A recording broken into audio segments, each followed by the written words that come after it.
Chapter 95. Some people said that insulting others was the behavior of a coward. However, Fang Huohua liked to scold others first, then beat them up. In this day and age, opening a business required a one-stop service. Words could make people unhappy in their hearts, and actions could make people unhappy in their bodies. Fang Yan wanted Zheng Guodong and Li Yang to feel uncomfortable. But Li Yang's body fell into the Sparrow River, and the tranquil river was disturbed by his fall. Li Yang didn't know how to swim, so he fell into the river in a hurry and gulped down several mouthfuls of water. He slapped the surface of the water with all his might, causing water to splash everywhere. At the same time, he screamed in a mournful voice, "Help! Help, I don't know how to swim." Help. Fang Yan didn't seem to hear him. He looked at Zheng Guodong and asked, "Do you know how to swim?" Seeing how Fang Yan pushed Li Yang into the Sparrow River a few meters away, Zheng Guodong began to feel afraid. Just now, he had been blocking Su Xia with his body in order to put on an act. Now, he began to consciously retreat behind Su Xia. Su Xia saw that Zheng Guodong was retreating, so she retreated as well. Thus, between the two of them, Zheng Guodong was in front, and then Su Xia was in front. Their positions were constantly changing. "Do you want to jump in yourself, or do you want me to help you?" Fang Yan asked with a smile. "Help!" Zheng Guodong wanted to scream again. In order to snipe Fang Yan, they had purposely found such a remote location. This was also the reason why no one came to them even though they were screaming. However, the teachers' living quarters were only so big. As long as they shouted even louder, someone would definitely come to them. When Li Yang fell into the water, someone might have already heard the sound. Zheng Guodong had just opened his mouth when he saw Fang Yan disappear in front of him. His brain was still trying to figure out where Fang Yan was when he realized that his body was no longer under his control. Su Xia also lost control of his body. Their feet left the ground as they were dragged by Fang Yan single-handedly towards the bank of the Sparrow River. Thump! Fang Yan exerted force with his hands and both of them fell into the Sparrow River at the same time. When Li Yang saw Zheng Guodong falling into the water, he shouted even louder, "Master? Zheng, save me! I'm drowning! I don't know how to swim." Zheng Guodong was filled with anger. He stood up from the river and scolded, "Idiot, stand up! Why don't you go and die?" The Sparrow River was not deep. With Li Yang's height, as long as he stood steadily, the river water would only reach his chest. It was impossible for him to drink water. But because he was too nervous, he kept plopping in the river and drank several mouthfuls of muddy water. When he heard Zheng Guodong's reminder, Li Yang stopped struggling and stood straight in the river. Fang Yan squatted on the bank of the Sparrow River and looked at Zheng Guodong, Su Xia, and Li Yang, who wanted to climb up but did not dare to approach Fang Yan. He chuckled and said, "I'll give you a brain teaser. Whoever answers it correctly can go ashore." Many people feel that they look better after washing their hair. But no one answered. Zheng Guodong was unwilling to answer, and Li Yang did not know how to answer. Su Xia thought for a moment and said, "That's because people feel refreshed and their hair is soft. That's why they feel that they look better." Fang Yan shook his head and said, "That's because their brains are filled with water." "The three of you didn't answer it correctly, so you can only continue soaking in the river," Fang Yan said with a smile. Fang Yan. Zheng Guodong was both angry and humiliated. If he could beat Fang Yan? Nonsense. If he could beat Fang Yan, he would have beaten Fang Yan to death a long time ago. There was no need for him to think about it like this. He had used tricks and acted, and he had even been pushed into the river. "I know you hate me," Fang Yan said with a smile. "So what? You can't beat me anyway. My dad will definitely avenge us. He won't forgive you." Fang Yan looked at Li Yang, who was threatening him, and said, "Your dad can't beat me either. I can beat your whole family," Fang Yan continued. "Let your dad, mom, uncles, aunts, grandpa, and grandma come at me together. Of course, I'm a cultured man. I can do that, but I disdain to do it," Fang Yan said with a serious face. Cultured man? Zheng Guodong and Li Yang were so angry that they were about to cry. How could such a person be called a cultured man? Disdain to do it? Disdain to do it? Why are we all soaking in the river now? Fang Yen looked at their wronged eyes and said, "Let your brains be filled with water, so that I can reason with you. When you're normal, you usually don't listen to what I'm saying. Do you feel better now? Last time you set up Zhu Jian, it was also in this place, right?" Fang Yen asked. "No." Li Yang's first reaction was to deny it. "Li Yang, shut up." Zheng Guodong turned around and shouted. Only then did Li Yang realize that he had said the wrong thing. He looked at Zheng Guodong in awe and shut up tactfully. Zheng Guodong looked at Fang Yen and said, "We don't know what you're talking about." "What? My predecessor. Zhu Jian was your language teacher at the beginning of school. Have you forgotten him so quickly?" "We haven't forgotten Zhu Jian. But that kind of person doesn't deserve to be our teacher." Zheng Guodong was extremely calm. He knew that this matter was very sensitive. If it was handled carelessly, Fang Yen might have something on him. Fang Yen was not Zhu Jian. He was more than 10 times more cunning than Zhu Jian. Zheng Guodong began to be vigilant. Why did Fang Yen suddenly mention Zhu Jian to them? Could it be that he knew the truth about Zhu Jian? Or did he want to reverse Zhu Jian's verdict? It seemed that Fang Yen was getting more and more dangerous. He had to tell his father about the current situation so that he could be mentally prepared. Is Zhu Jian really not worthy to be your teacher? I think it's you who don't deserve to be his students. What is the truth about that matter? Only God knows, Earth knows, I know, Teacher Zhu knows, even your parents know. There's no such thing as an impenetrable wall in the world. Do you think you can hide it forever? We never thought of hiding it. Be honest. Be honest to the teacher. Be honest to the school. Be honest to your heart. Carry the sin. Every step is difficult and heavy. Let go of the burden and run to a new life with ease. Are you crazy? Zheng Guodong said coldly. Be honest? If he was honest, he would go to the labor camp. The rich life and all the enjoyment he had now would be far away from him. Besides, even if he was willing to be honest, his father would not be willing. But Fang Yen stretched his body forward.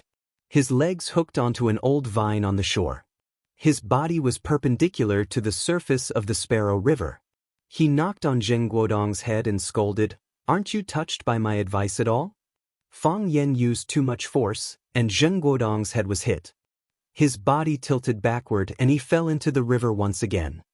Whoa! Zheng! The sound of noisy footsteps came from behind, and someone was shouting Zheng Guodong's name. Fang Yen exerted a little force with his legs, and his body bounced 90 degrees. He stood upright on the shore. The sound of footsteps was getting closer. The strong light from the flashlight swept across the surface of the river and shone on the faces of Zheng Guodong, Li Yang, and the others. Chen Tao, Chen Dahai, Baldi, and the other 2 security guards of the school quickly ran over. Chen Tao saw Zheng Guodong, Li Yang, and the others standing in the river. He shouted anxiously, "Zheng, are you okay? How are you guys?" Chen Dahai shone the flashlight on Fang Yan's face and shouted, "Fang Yan, do you know what you are doing? You pushed the students into the river. Are you trying to kill them?" Baldi looked at Fang Yan in surprise, and then looked at Zheng Guodong and the others in the river. He did not know what was going on. Just as Fang Yan thought, Chen Tao was indeed the third person hiding in the dark.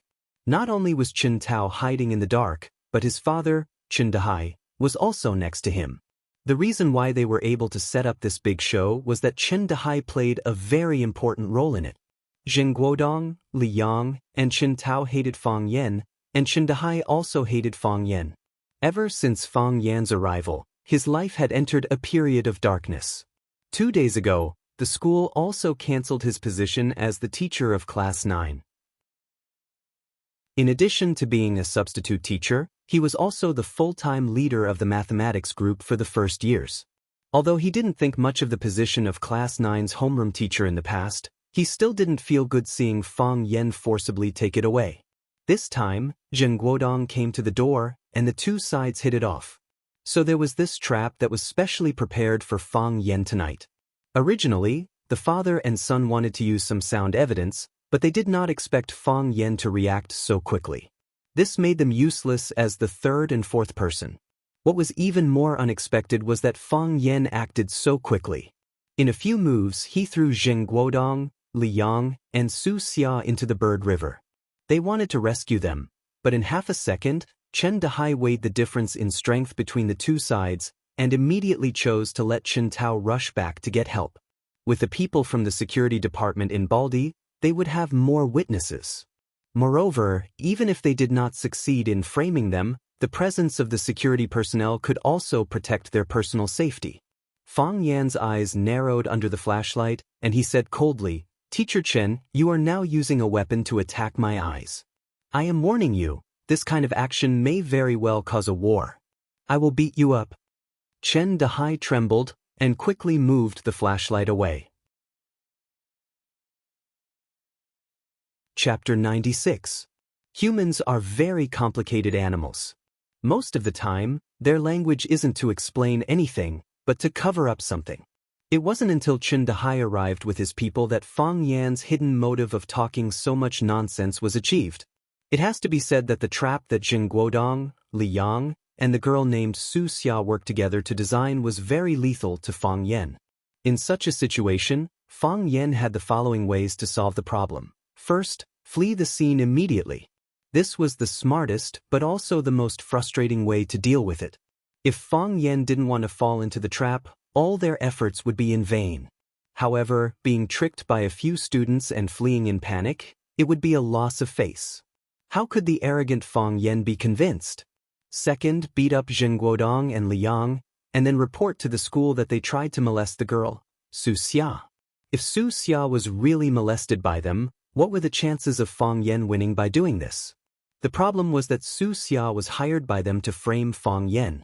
If Su Xia insisted that Fang Yan conspired against her, and Zheng Guodong and Li Yang were injured by Fang Yan in order to protect her, then Fang Yan wouldn't be able to clear his name even if he jumped into the Yellow River. Third, which was the trick that Fang Yan used now, muddy the waters. Fang Yan wanted to smear the reputation of Zheng Guodong and Li Yang under the witness of others. Last time, Zhu Jian had an ambiguous relationship with a girl, and Zheng Guodong and Li Yang happened to find out and take a key photo, causing Zhu Jian to be the target of public criticism and leave in embarrassment. This time, when Fang Yan tried to molest a female student and was discovered by Zheng Guodong and Li Yang, Rosefinch's students and teachers were all suspicious. Why was it always Class 9's language teacher who was intimate with the female students? Why did Zheng Guodong, Li Yang, and Chen Tao always step forward to stop the language teacher every time he did something evil? Fang Yan's reputation in Rosefinch was like the sun in the sky. In order to help his students, he had injured Wu Ren's swordsman and sent him to the hospital. Now, he was given the titles of Most Handsome Male Teacher and Student Guardian by the students. The students liked and trusted him very much. What about Jing Guodong, Li Yang, and Chen Tao? They were the school's famous hedonistic trio. It might be an exaggeration to say that everyone hated them, but if you said that 9 out of 10 people hated them, then this sentence was definitely true.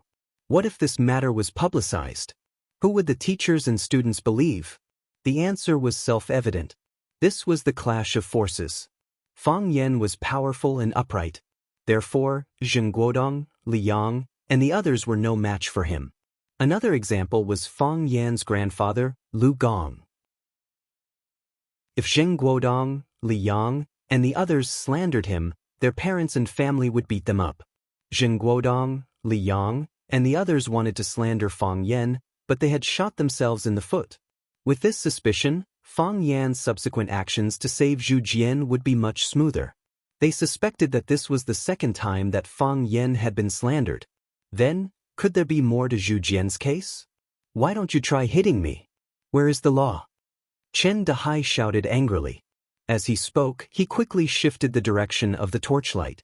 Chen Dahai hated Fang Yan, but he was also afraid of Fang Yan.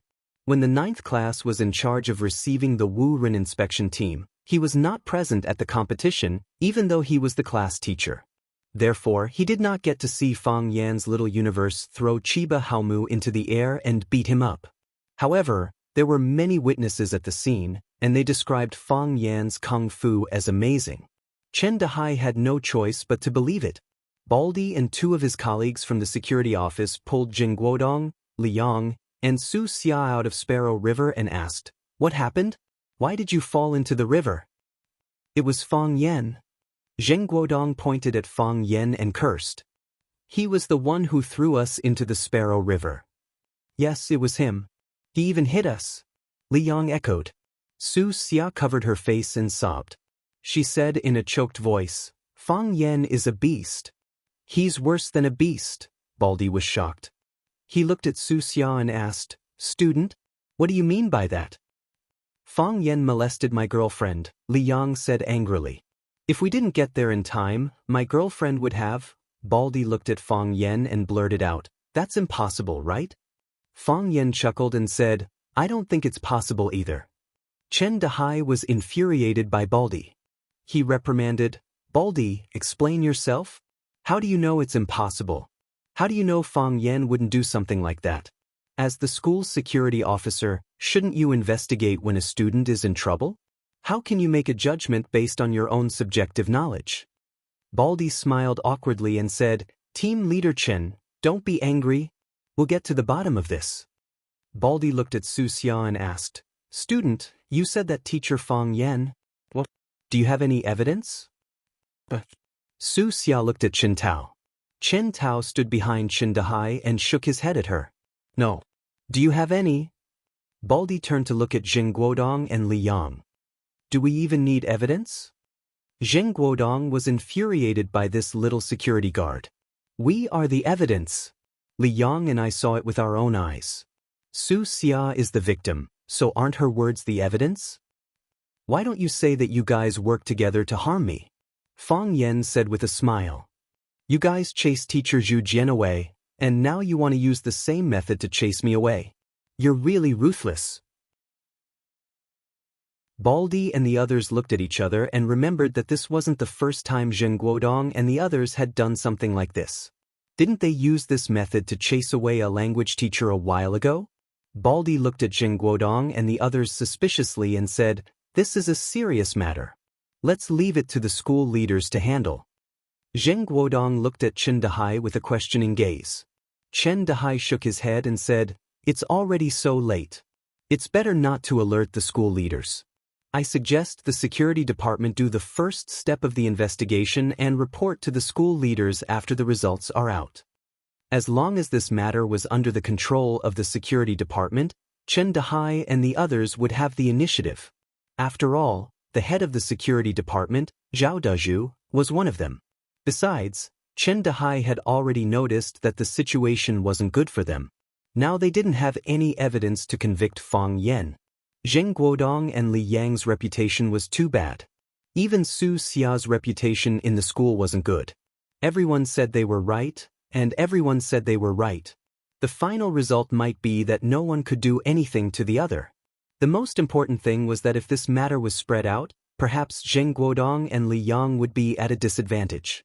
Thinking of this, Chen Dehai was a little angry. You guys, why can't you pay more attention? Don't you know that it's very difficult for bad people to do bad things these days?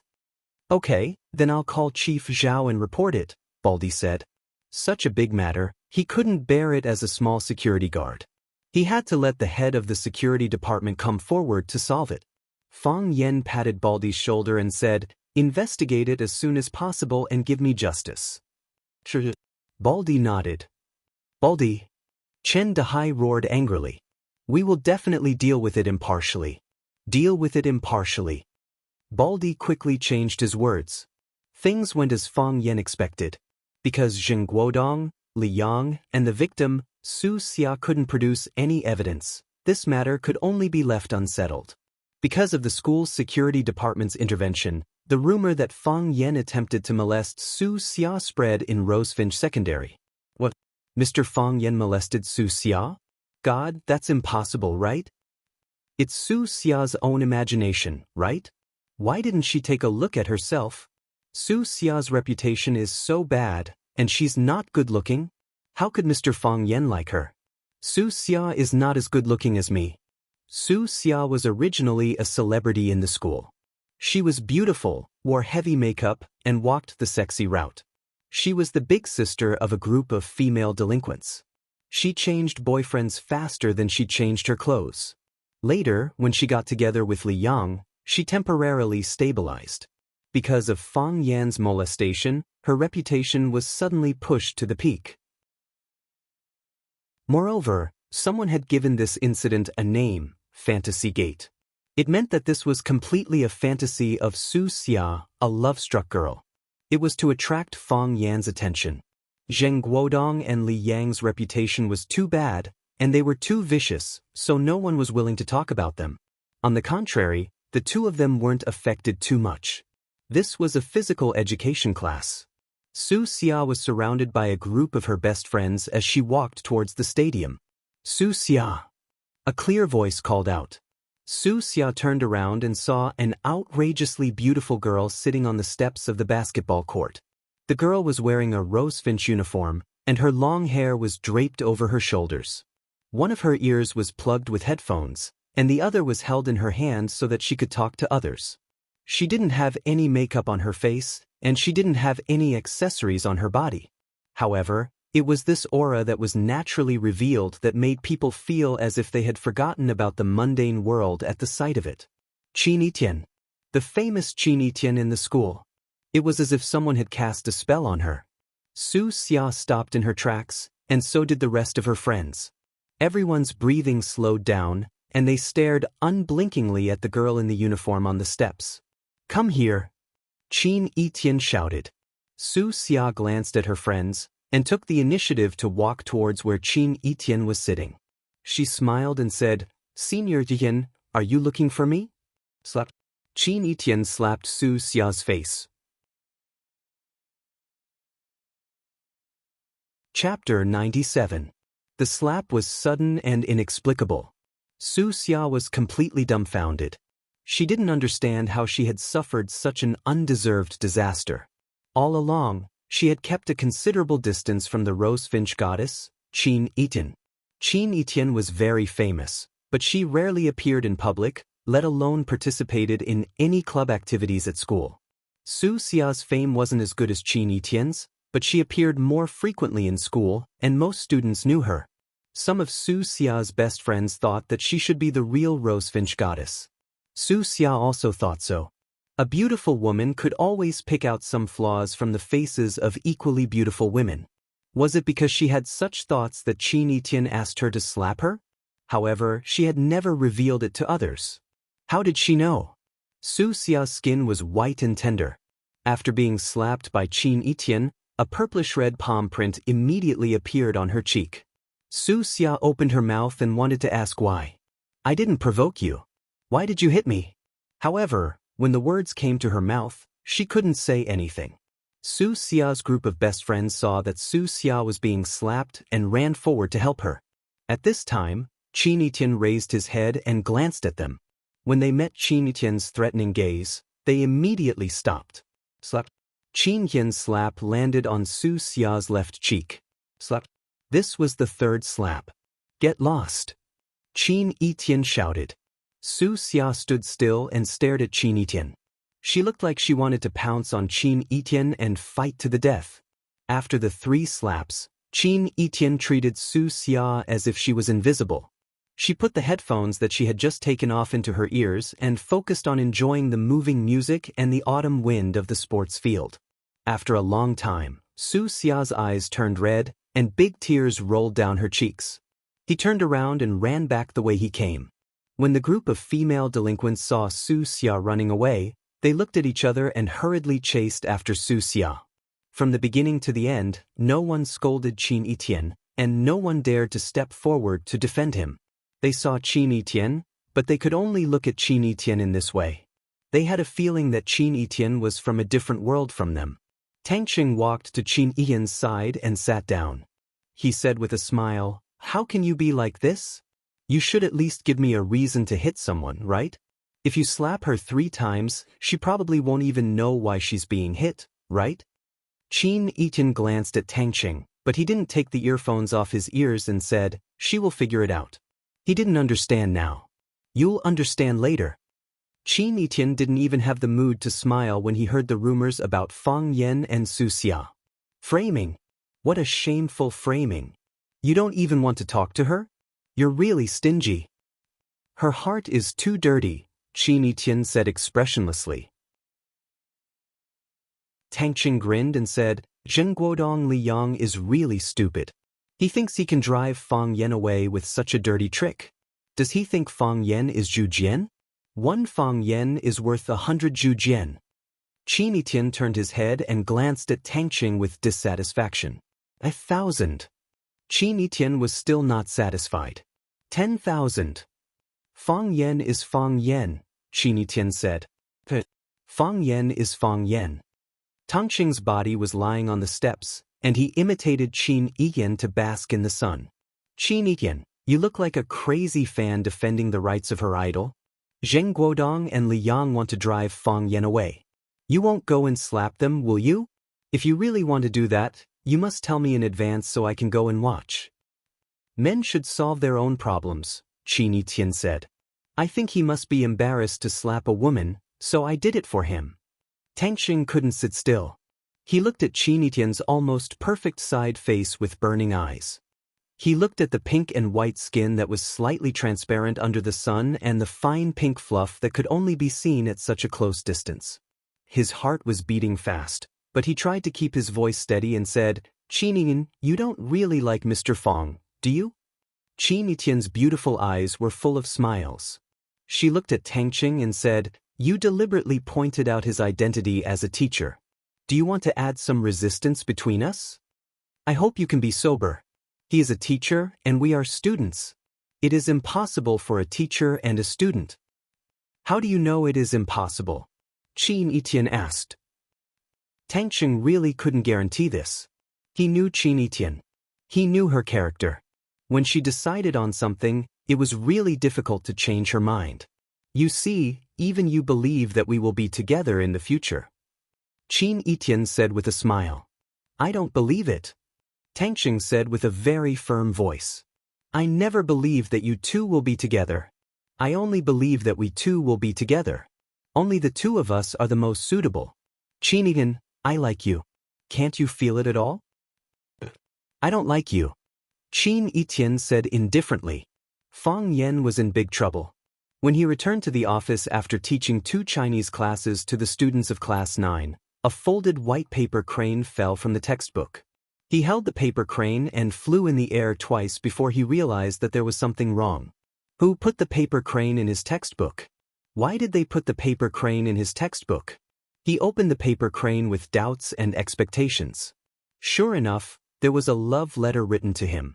Mr. Fang, I like you so much. Qin Yitian? This was the first name that came to Fang Yan's mind. She was the only one who dared to confess her love to him so openly. However, Fang Yan soon ruled out his doubts about Qin Yitian. Qin Yitian was such a proud girl. If she liked a man, she would express it to him face to face. How could she choose to express it in a love letter? Moreover, there was no signature at the end of this love letter. This was not Qin Yitian's style. Zheng Guodong.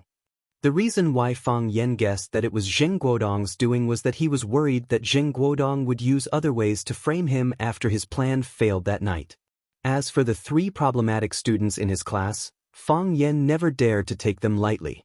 They wanted to expel him from the school, and Fang Yan also wanted to find a way to help Zhu Jian clear the shame from them. Good people should be rewarded, and good teachers should be respected by others. However, if it was just a love letter, how could it frame him? Or was it really written by a girl in the class? If that was the case, Fang Yan would have a headache. Puppy love. Puppy love was a problem that middle school teachers had to face.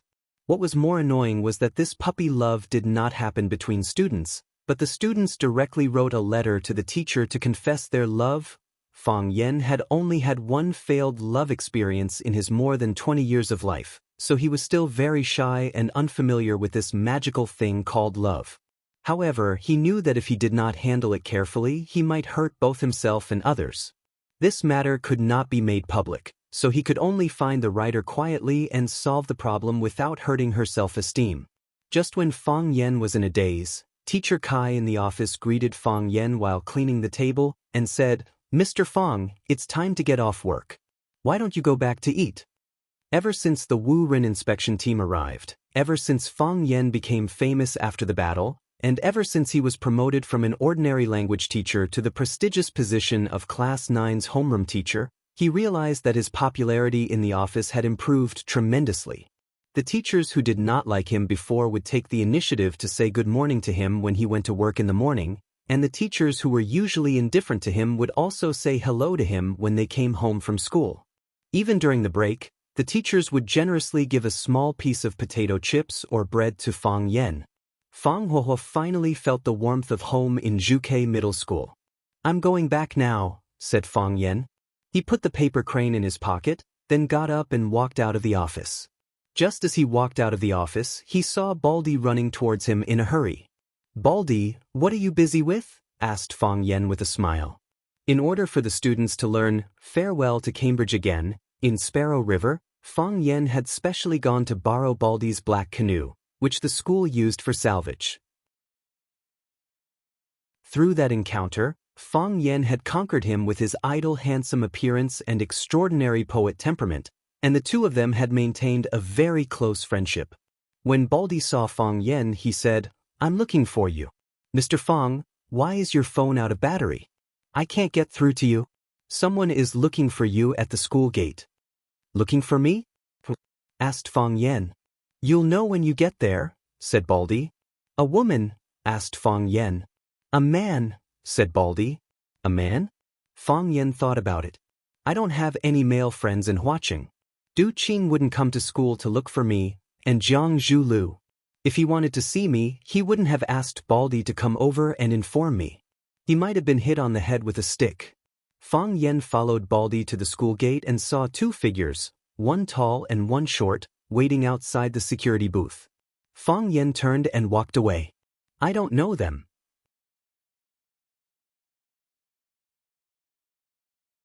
Chapter 98.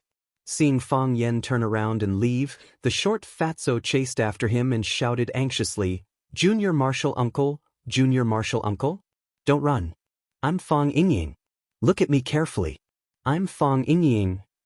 Fang Yen was angry in his heart. "I ran because I saw clearly that you were Fang Yingying." The Fang family still came to the door, which made Fang Yen have the urge to immediately pack his bags and buy a ticket to run away. If the Fang family could come to the door, why couldn't the Yi family? This time it was hero and warrior. Who could guarantee that the next one wouldn't be violent and gentle? The tall man ran in front of Fang Yen in a few steps and said like a child, "Junior Marshal Uncle, I'm hungry. If you're hungry, let's go eat." "I don't have money."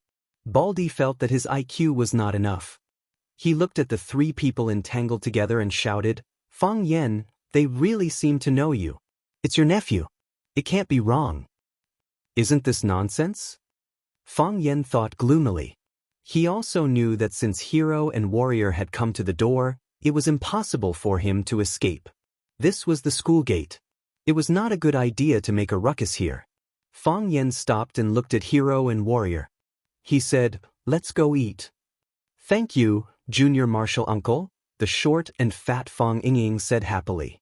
"All the heroes are starving." Fang Yen took hero and warrior to a Hunan restaurant at the school gate. In order to talk more conveniently, he asked the proprietress for a small private room. As soon as the three of them sat down, the waiter came in with the menu and asked with a smile, "What would you like to eat?" Fang Yen took the plate and said, "Fish with tofu, braised pork, scrambled eggs with chives, and crack." The crisp sound was heard, and the room became deathly quiet. The waiter stared at Fang Haohen with his eyes wide open and said in disbelief, "He bit the cup." "Junior Marshal Uncle, the hero is eating the cup again." Fang Yingying complained. Fang Yen looked at Fang Haohen and said helplessly, "Hero, the dishes will be served soon. Can you bear with it for a while?" "Junior Marshal Uncle, I am hungry," Fang Haohen said with an infinite grievance. Fang Yen waved his hand and said, "Only this one. You should fill your stomach first so that you can eat later." "Thank you, Junior Marshal Uncle," Fang Haohen said happily. Then he put the glass in his mouth and began to chew. "A hand-torn cabbage. Girl, a hand-torn cabbage. Hurry up and write," Fang Yen urged. The little girl's hand holding the pen trembled. "Eating a glass cup as a dessert? What kind of people are they? They won't bite, right?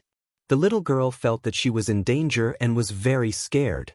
Let me do it, Fang Yan said. He took the pen and the menu from the little girl's hand. After adding a few vegetables such as hand-torn cabbage and vermicelli, he handed the menu to the little girl and said, "Give us a big bowl of noodles. No rice or wine. Come up quickly." He pointed at Fang Haohen and said, "If you serve the dishes slowly, he may eat all the cups on the table." The little girl's body trembled violently. She looked at Fang Haohen, who was eating the glass happily and blissfully, as if she was looking at a monster. She opened the door and ran away in a panic. Fang Yan looked at Fang Haohen and said, "Hero, don't eat glass in public in the future. It's not good. Can we eat in your house?" Fang Haohen asked. "My house?" Fang Yan stared at the hero vigilantly and said, "When are you two going back?" Fang Ying glanced at Fang Haohen sadly and said with a smile, "Junior Martial Uncle, we're not going back." "Where are we going to live?" "We'll live wherever you live," Fang Ying said. Seeing Fang Yan's expression change, he quickly explained, "We don't have to sleep on the bed. We can sleep on the floor or in the yard. Just give us a place to stay." "Who told you to come out and find me?" Fang Yan asked. "Master," Fang Ying said. "Old drunkard." The hero's master was Fang Yan's grandfather, Fang Hui's disciple and adopted son. Fang Hui only had one son, Fang Yixing, and Fang Yixing only had one son, Fang Yan. The Fang family had only one son. Fang Hui was a martial arts master. His Tai Chi was superb, and people called him Shadowless Hand. The reason why Fang Hui had such a nickname was because he rarely fought with others. Even if he did fight, it was hard to see him fight. He didn't use his hands to fight, because it was embarrassing. This was exactly the case for people like Fang Hui, who had reached the peak of martial arts. Due to Fang Yan's lack of ability, he was still doing this kind of shameful thing. Fang Hui loved martial arts, and he put all his hope on his son, Fang Yixing. He didn't expect that Fang Yixing only liked reading, painting and learning, and had no interest in Tai Chi at all. Fang Hui fought and forced his son, but Fang Yixing rejected him from the bottom of his heart. Even if he learned some punches and kicks, it was just perfunctory, and Fang Hui didn't like it at all. Fang Hui was so disappointed with his son that he chose the most talented disciple among his disciples, Mo Qingdi, as his adopted son. He wanted him to replace Fang Yixing and inherit the Tai Chi legacy. After Fang Yan was born, Fang Hui placed all his hopes on him. He nurtured him wholeheartedly and taught him personally. He wanted him to become a useful person quickly. According to seniority, Mo Qingdi should be Fang Yan's uncle. However, Fang Yan's master was his grandfather, Fang Hui, so he and Mo Qingdi were brothers. This was also the reason why the hero called Fang Yan Jr. martial uncle. Family, there was a family, and there was a door, so the title was a bit confusing. Mo Qingdi was a rare martial arts genius, and he felt the Tai Chi state 6 years earlier than his master Fang Hui. Of course, his record was broken by Fang Yan. Fang Yan felt the Tai Chi state at the age of 22, and was called a weirdo by the Fang family. However, Mo Qingdi's life was unfortunate. After experiencing a huge blow in his life, he became addicted to alcohol, and was called an old drunkard. The hero and the hero were two disciples that Fang Yan's senior martial brother Mo Qingdi brought back from outside. They didn't have this name before, but when Fang Yan was chatting with them, he asked them what their dreams were. At that time, Fang Ying, who was not called Fang Ying, said that after learning martial arts, he would become a hero who would fight for justice. Fang Haohen, who was not called Fang Haohen, nodded while eating glass. So, Fang Yan gave the short and fat Fang Ying the name Fang Ying, and the tall and thin Fang Haohen could only be called Fang Haohen. Hearing Fang Yan call their master an old drunkard, Fang Ying's face became gloomy, and the glass in Fang Haohen's mouth became tasteless. It was tasteless in the first place, okay?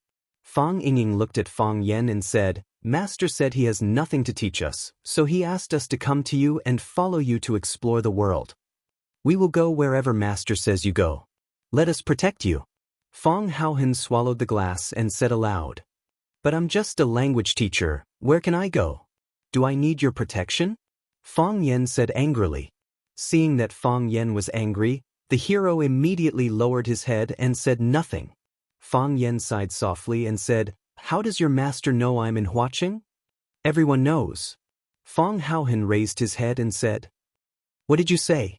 Fang Yan's face turned pale.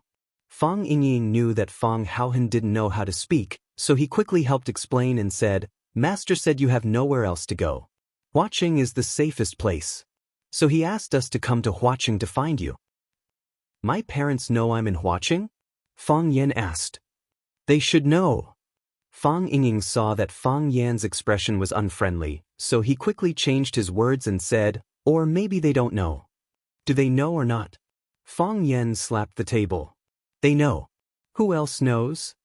"The Fang family knows, the Yi family knows, and everyone else who should know knows," Fang Yingying said honestly. Fang Yan wanted to cry but no tears came out. "I'm so low-key, but I'm still so flirtatious in the eyes of others." "Does Yi Ro know?" Fang Yan asked. This was the question he was most concerned about. He ran away right before the competition. Yi Ro was probably the angriest one. If this woman knew, it would be no small matter. However, the Fang family knew, the Yi family knew, so how could Yi Ro not know? He was just hoping for a little luck. Just a little. Fang Yingying nodded and then shook his head. "What does that mean?" Fang Yan asked. "Does she know or not?" "When we left, Miss Yi was drinking with Master. Miss Yi asked us to bring you a message." The muscles on Fang Yan's face twitched. He felt that his heart was about to break. "What did she say?" Fang Yan asked bitterly. He felt that his life was too hard. "What kind of god did I offend?"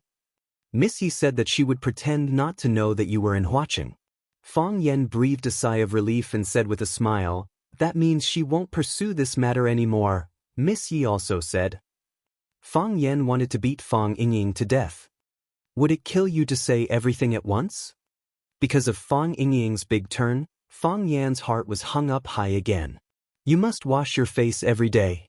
"She is afraid that she will dirty her hands," Fang Yingying said. Fang Yan felt that his life was dark. He couldn't live like this.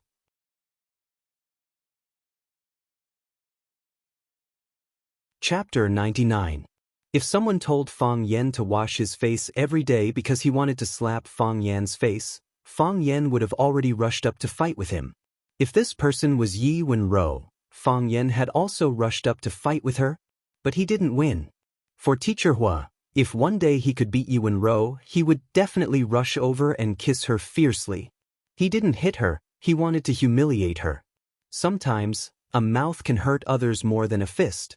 Fang Yan had already made sufficient preparations, and was just short of beating Yi Wenro to the ground. Some people say that the fist is the hard truth. In Fang Yan's eyes, this sentence was simply the truth. Why did Yi Wenro dare to bully him like this? Wasn't it because her fists were harder than his? Otherwise, would she dare to bully him? He would have beaten her to the point that even her parents wouldn't recognize her. Hearing Fang Yingying's words, Fang Yan was both anxious and angry. He was anxious because that little girl Yi Wenro was still holding a grudge. Furthermore, she could come to Flower City and beat him up at any time. He was angry because she threatened him in front of so many people. Wasn't that not giving him face?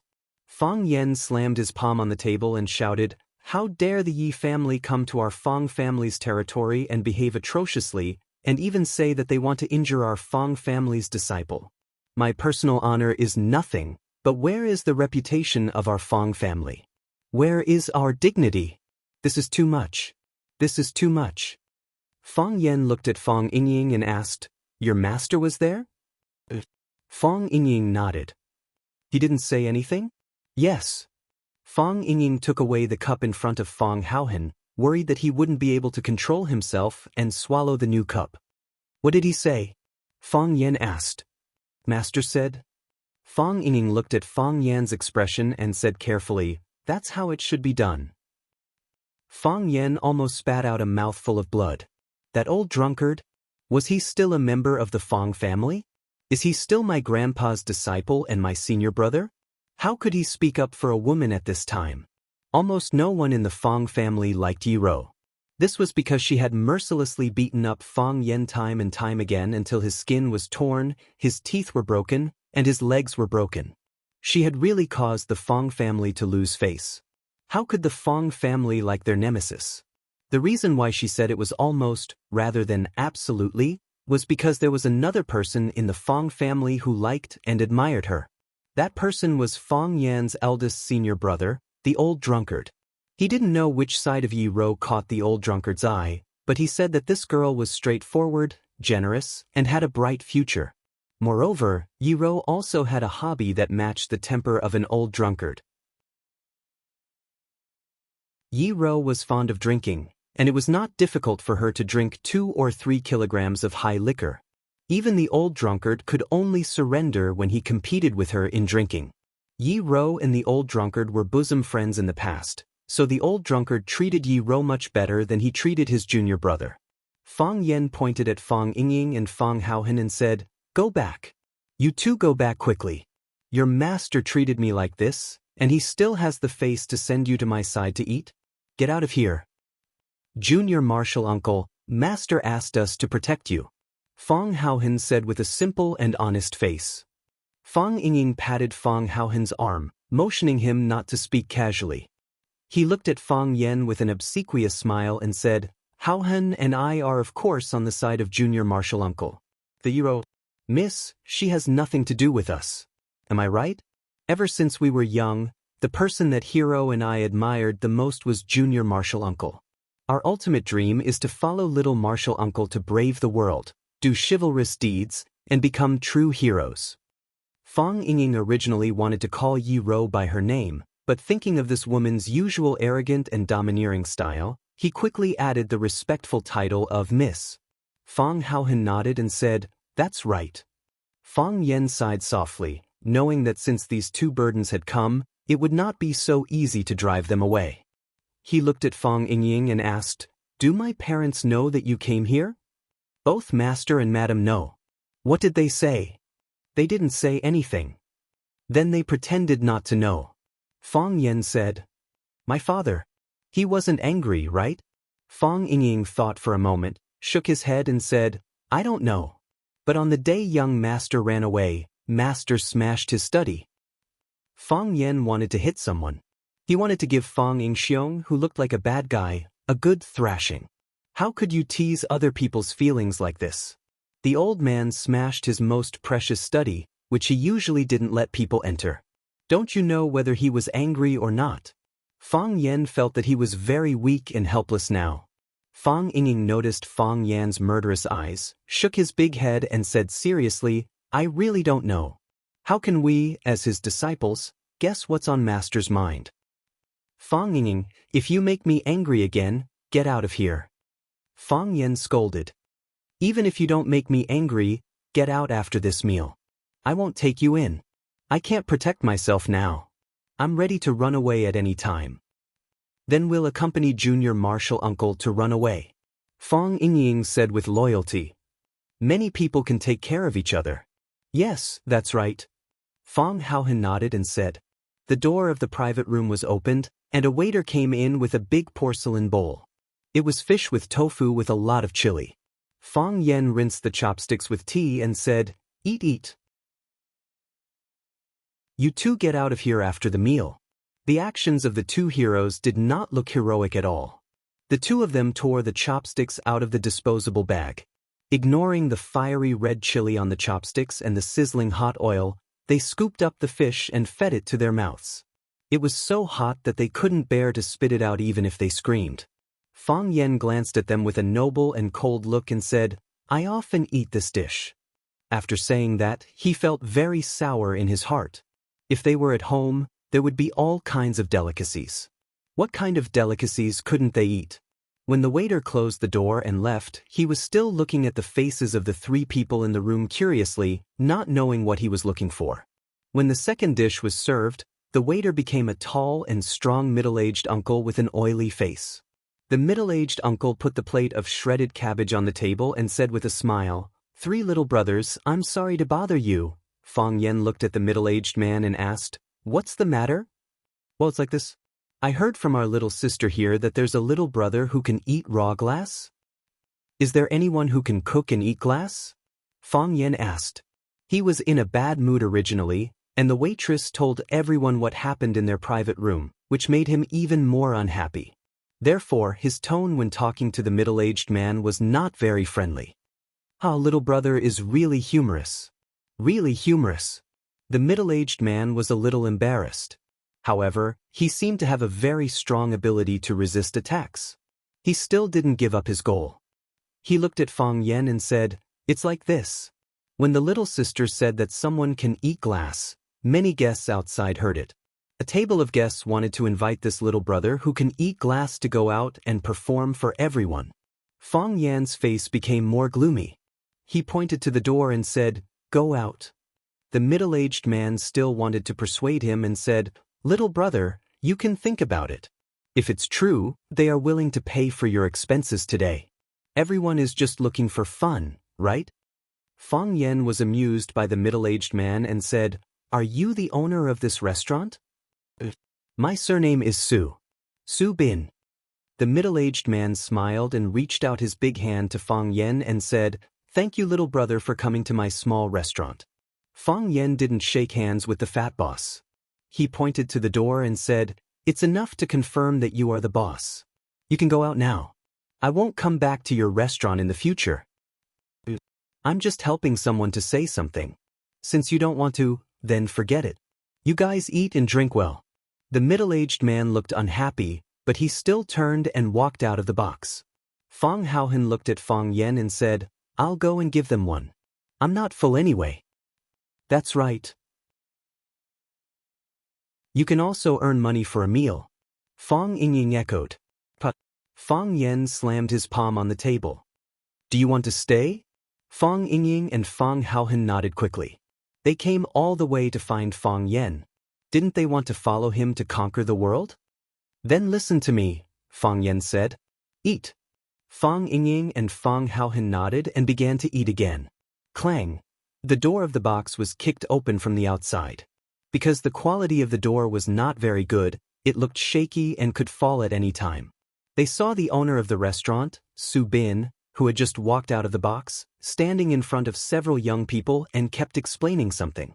Those young people didn't take Su Bin seriously at all and forcibly barged into the private room. The man with the brush cut looked at Fang Yan and the hero and said, "What's wrong?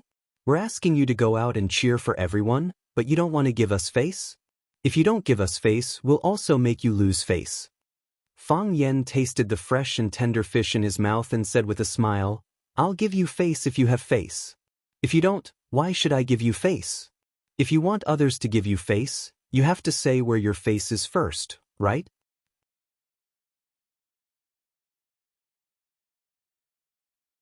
Chapter 100. There was a martial arts school next to Rosefinch Secondary called Huacheng Glory Martial Arts School. Most of the students in the martial arts school were boys. They were at the age where they were full of energy. Relying on their good skills, they often went outside the school to fight. Because the two schools were close, Glory Martial Arts School students and Rosefinch Secondary students often had conflicts. Glory Martial Arts School students would either snatch Rosefinch's students' girlfriends or force Rosefinch's students to give them a pack of cigarettes or borrow 200 yuan to spend. Rosefinch Secondary students were proud and arrogant. Naturally, they were not willing to be bullied like this. Students from the two schools secretly fought several times outside. Every time, Rosefinch suffered a crushing defeat. Rosefinch's crushing defeat encouraged the arrogance of Glory Martial Arts School students. They often went to Rosefinch's students' territory to show off their strength and beat up whoever they didn't like. Sometimes, when they ate at the same restaurant as Rosefinch's students, they were especially cruel and merciless when ordering dishes. After eating and drinking in high spirits, they pointed at Rosefinch's students and said it was their treat before leaving. Rosefinch's students were angry but didn't dare to say anything. They could only obediently accept this disguised extortion. Rosefinch's principal also went to negotiate with the martial arts school because of the students' reaction. The result of the negotiation was that the martial arts school would record demerits to the offending student. However, why would the martial arts school students care about this? After the punishment, they became even more aggressive in bullying Rosefinch's students. The buzz cut was called Wang Hui. He was a student of Glory Martial Arts School. He was also the student leader of Glory Martial Arts School. Martial arts schools were different from other cultural schools. As long as you could fight, the students would respect you. Wang Hui relied on his knowledge of Kai boxing to beat everyone in the school. Even some of the weaker instructors couldn't beat him, which further fostered his lawless personality. This Hunan restaurant was opened in front of Rosefinch Secondary's entrance. However, martial arts students nowadays loved to go to Rosefinch's students' territory. When Wang Hui was playing finger guessing and drinking with his friends, he heard the waiter who came out from inside hurriedly tell his boss that someone in the private room had eaten a glass. People who loved martial arts were most interested in this kind of anecdote. After Wang Hui found out about the situation, he asked the restaurant owner, Su Bin, to invite the master who could eat glass to come out and perform for everyone. If he performed well, their meal would be on Wang Hui's tab. Su Bin knew that Wang Hui was a student of Glory Martial Arts School and did not dare to offend him. Therefore, he used the opportunity of delivering food to invite Fang Yan, but he didn't expect Fang Yan's attitude to be so bad that he rejected him flatly. Su Bin was worried that the conflict between the two parties would bring disaster to the restaurant. After returning, he told Wang Hui that the guests in the private room were busy catching up with each other and could not come out to perform for the time being. Wang Hui was furious. He felt that he was being looked down upon and insulted. Thus, he led a group of students and barged into the private room while cursing. Su Bin tried to persuade them again and again, but he was still unable to quell the inexplicable anger of Wang Hui and the others, as well as the inexplicable feeling of being insulted. Wang Hui and the others were originally making trouble out of nothing. Now that Fang Yan asked them where their faces were, it gave them a reason to beat people up. Although they usually did not need a reason to beat people up, they always felt that it was not very exciting when they beat people up. During the nights of heavy rain, Wang Hui had stood in front of the window countless times, painfully thinking about why he felt so powerless. Later on, he finally understood. They didn't beat people up openly and righteously enough. Because of their guilty conscience, they could not get excited when they fought. If they had a more adequate reason to beat people up, if they had to beat people up no matter what, then wouldn't they be more into the character? Wang Hui understood. To Wang Hui, Fang Yan, who fought back verbally, was a pure and cute little angel. Just when they were about to sleep, someone took the initiative to give them a pillow. It really made them happy. Wang Hui stared at Fang Yan with a teasing look and said with a smile, "Bro, do you know who you are talking to? I can't even see your face, how would I know who you are?" Fang Yan said with a face full of sarcasm. "Just based on your buzz cut and your personality that likes to court death, I really can't associate you with any beast. Brother Hui, we have met someone who is not afraid of death. Hee, our glorious brothers have never been slapped in the face like this before. What? Which brother wants to go and spar with this pretty boy?" A big battle was about to break out. Su Bin was almost anxious. He stood between Wang Hui and Fang Yan and said with a pleading face, Big brothers, you are all my brothers. It is not easy for me to open a shop to support my family. Can you let me go? Today's expenses will all be on me. Just treat it as me treating you to a meal. Is that okay? Calm down, I will get someone to send you a few bottles of beer." Su Bin knew that these martial arts school students were young, but they were fierce and ruthless when they fought, as if they did not care about their lives. If he let them fight in the private room, his small shop would suffer heavy losses. If he allowed them to hurt the customers, things would become even more troublesome. Wang Hui sneered and scolded, "Who needs a sip of beer from you? Su Bin, you better hide far away. Otherwise, our brothers have no eyes. If we hit you, just blame it on your bad luck." "Brother Wang, scram." Wang Hui kicked Su Bin, this annoying fellow, away. Wang Hui looked at Fang Yan, who was sitting motionless in his seat, and his heart was filled with even more anger. This brat was really daring. He had already announced Glorious Martial Arts School's name, and he was still as steady as Mount Tai. Clearly, he did not put them in his eyes. Wang Hui turned to look at the brothers behind him and asked, "Who wants to go up and weigh in first?" A black fat boy stood up and said with a smile, "Brother Hui, leave the first round to me. I like to trample on this kind of soft and tender pretty boy." Fang Yan's face was delicate, and his skin was white and tender. He indeed looked like the type that the black fat boy liked to trample on. But Fang Yan slapped the table and shouted angrily, "Who are you calling a pretty boy? If you have the guts, scold me again." "Pretty boy, so what if I'm scolding you?" The black fat boy said, unconvinced. "You can call me a pretty boy, but I have to correct you on something. Not only am I white, I'm also very talented. I'm a talented pretty boy." Fang Yan said. Which man didn't like being called a pretty boy? The black fat boy opened his mouth, not knowing how to continue. He practiced martial arts all day, so his literary skills were not good. Encountering this kind of literary ruffian, he was quite powerless to deal with him. "Old Black, why are you talking nonsense with him? Just beat him to the ground," someone urged from behind. The black fat boy thought about it and agreed. He couldn't win against him in words, so just beat him up. That was what he was good at. So, he roared and sank his chi into his dantian. His body was like a small mountain crushing towards Fang Yan. The black fat boy was called Huang Dongxing, nicknamed Barbarian Bull. His martial arts were profound and exquisite, and his strength could be ranked in the top 3 among this group of people. When fighting, he was a strong meat shield, and ordinary people really couldn't do anything to him. Barbarian Bull's momentum was fierce, and when he moved, he was like a crazy iron bull, rushing towards his target. At this moment, Fang Yingying moved. He just moved his mouth and spat out a fishbone in his mouth. Pooh! The slender fishbone was like a small silver needle, flying straight towards Barbarian Bull's face. It was just a fishbone. Barbarian Bull didn't take it seriously at all. He didn't dodge and faced the fishbone head-on. Barbarian Bull screamed, and his body staggered towards the corner of the private room. Wang Hui and his companions were all stunned. It was just a fishbone. Was there a need for such a big reaction?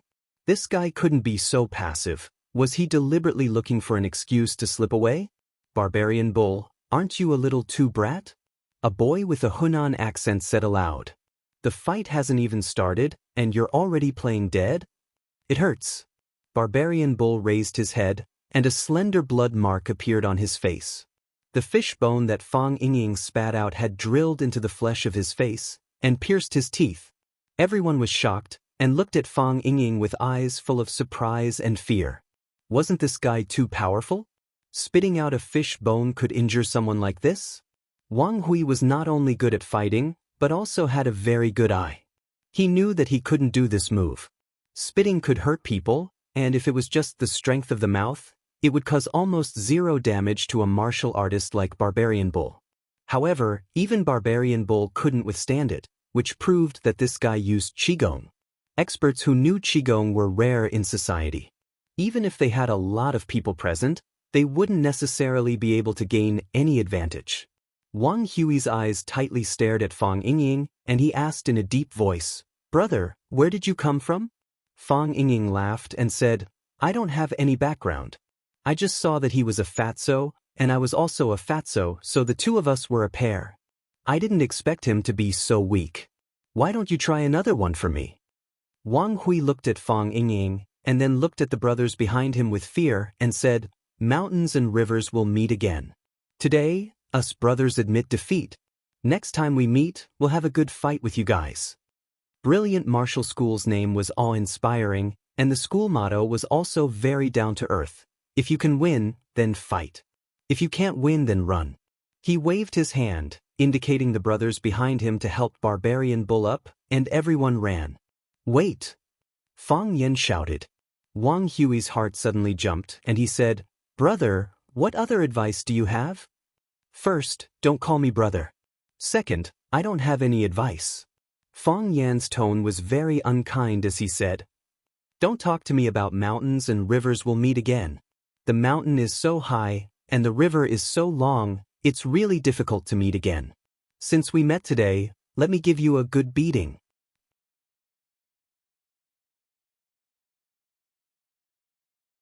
Chapter 101. Since we've met today, let me give you a good beating. Hearing this, Wang Hui had the urge to kneel down on the spot. Look, how refreshing and satisfying these words are.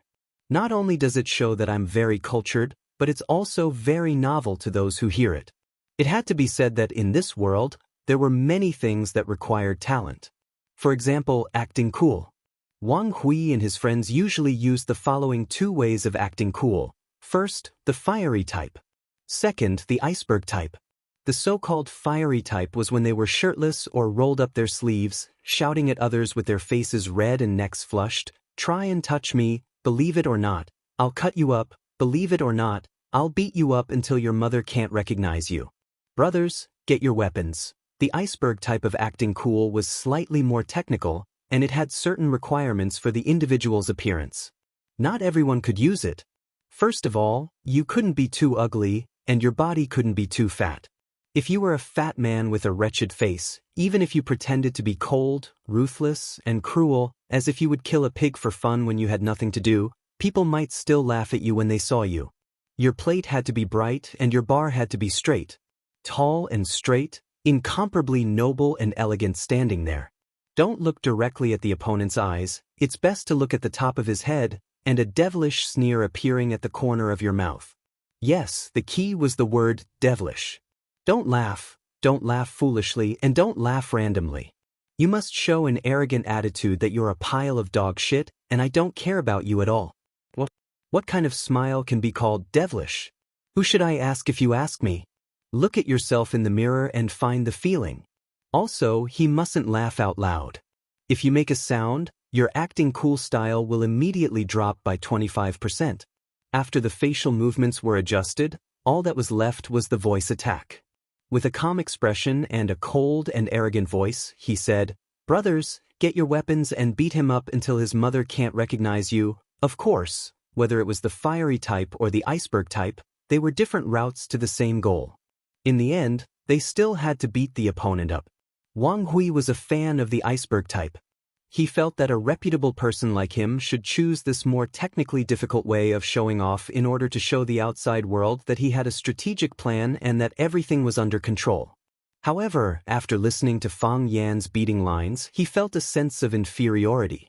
He felt that Fang Yan's way of showing off was neither the raging fire nor the iceberg mountain style, but a way that was more advanced than the raging fire and the iceberg mountain style.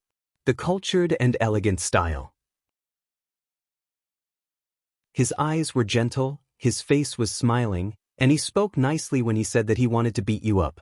You would be too embarrassed to refuse after hearing these words. An expert, Wang Hui praised in his heart. Therefore, Wang Hui was even more unwilling to fight with Fang Yan. He looked at Fang Yan and said coldly, "What? You're not letting me leave? Is this restaurant owned by your family?" Fang Yan laughed and looked at Wang Hui. He felt that this guy was very interesting. When he came in, he looked like he was the number one in the world and he could bully whoever he wanted. He wanted his brothers to beat him up at the slightest disagreement. In the end, he kicked the iron plate that was Fang Yingying. After his brother was stabbed by a fishbone, he became fearful and wanted to turn around and leave. This made Fang Yan feel very aggrieved in his heart. Why could the bad guys hit people whenever they wanted and leave when they couldn't beat them? Those good guys who couldn't beat them could only be bullied by them. Those good guys that they couldn't beat, were they just going to watch them leave? It was unfair. Therefore, no matter what, Fang Yan had to make him stay and beat him up today. "I don't own this restaurant, and it's not yours either." Fang Yan pointed to the private room door that was about to collapse and said, "My friend and I were sitting and eating. What's the matter with you coming over and kicking my door?" Wang Hui glanced at Su Bin, and Su Bin hurriedly said, It's okay. Anyway, the door has been broken for a long time. I was looking for someone to fix it. This is not a problem at all. Brothers, let's just forget about this matter, shall we? I will let the brothers who kicked the door pay for Boss Li's door, Wang Hui said. This door we will pay to fix it. But you insulted us, Fang Yan said. You came to kick the door when we were eating, and you even wanted to rush over and beat us up? Isn't this insulting us? Wang Hui looked at the few dishes on Fang Yan's table and said to Su Bin, Boss Su, put the meal these brothers ate today on my tab." Although Wang Hui was talking to Su Bin, the content of his words was already apologizing to Fang Yen. No, it's on me. It's all on me." Su Bin really wanted to keep the peace, but after seeing Wang Hui's murderous eyes, he quickly changed his words and said, "Okay, since Brother Hui wants to pay the bill, then put it on Brother Hui's tab." Fang Yen knocked on the table with his chopsticks and said, "I don't have the habit of letting a bastard I don't know pay for me. My 2 juniors came all the way to Huacheng to find me. This is the first meal I'm treating them to in Huacheng. This meal, I'll pay for it myself." Wang Hui's eyes narrowed, and he looked at Fang Yen and asked, "What? You don't want to let it go?" Wang Hui could be considered to have a high IQ. The brothers behind him who were more hot-tempered directly opened their mouths and started scolding. Where did this wild dog come from? How dare he behave atrociously in front of us brilliant men? "Brother Hui, why are you treating him to a meal? We brothers can't afford to lose face like this. We don't have much else, but we have strength. Leave the money for your meal for us brothers to buy drinks." "That's right. If we all attack together, they might not be our match. I'll go out and call more brothers in." "It's not that I don't want to let it go, it's a different matter," Fang Yen said. "You made a mistake to me, so I'll beat you up. Turning over a new leaf is something to do after you get beaten up." Wang Hui didn't say anything. His sharp eyes swept between Fang Yen, Fang Yingying, and Fang Haohen's faces and bodies, weighing the approximate chances of his side winning if they were to fight. Fang Yingying seemed to be an expert. If he went up against him, with the help of his 2 brothers, it wouldn't be hard to take him down. However, the strength of this pretty boy and that skinny tall guy was unknown, so the outcome was unknown. Wang Hui was young and full of vigor. He was a prideful person to begin with, and with his brothers fanning the flames behind him, Fang Yan's aggressiveness also made him stifle a bellyful of anger. He quietly put on a gauntlet on his right hand. For these martial arts school students who treated fighting as their daily routine, these offensive equipment were always carried around. "We are students of Glory Martial School. The school is diagonally opposite the restaurant. You might not understand the situation of us martial arts school students. Although we usually fight fiercely in school, if someone is bullied by outsiders, we will band together to help them get back at them." Wang Hui pointed at Barbarian Bull, whose face was still bleeding, and said, "You can injure one of our brothers, but can you injure all of our brothers? You can beat everyone in this private room, but can you beat everyone in Glory Martial School?" The more Wang Hui spoke, the more excited his body became, and his expression became impassioned. "This matter, we'll just leave it at that. Next time we meet, I'll treat you guys to a drink. Otherwise, the 3 of you can forget about leaving this restaurant today." "Are you done?" Fang Yin asked. "I'm done," Wang Hui said. "Heroes and warriors, F***CK this guy." Fang Yin roared. "Stinking hooligan, even at this time, you still dare to threaten people. I'm not someone who can't be subdued by force. The key is that you have to be strong enough." Fang Yingying was the first to jump up. This chubby fatso's movements were astonishingly fast, almost making it hard for the naked eye to follow. He clenched his hands into fists and punched Barbarian Bull, who was standing closest to him and hadn't had time to escape the battlefield, in the eye socket. Barbarian Bull grunted and fell backwards. The private room was very narrow. When Barbarian Bull fell backwards, he blocked the path of his 2 companions who were supporting him. Fang Yingying fought force with force. His body bounced up like a meatball, and he used all his strength to kick Barbarian Bull's chest. Thump! Barbarian Bull was tall and heavy. Under his great strength, the 2 companions behind him fell to the ground before him. Then, Barbarian Bull's body heavily pressed down. The sound of bones breaking came from the ground. When Fang Yingying made his move, Fang Haohen also made his move at the same time. He saw someone wearing a knuckle duster pouncing towards him. He picked up the glass cup on the table and threw it out. The scalding hot tea splashed on the body of the knuckle duster. Then, he stuffed the glass cup in his hand into his mouth and fiercely bit it. Gotcha! A sharp chip appeared on the glass cup.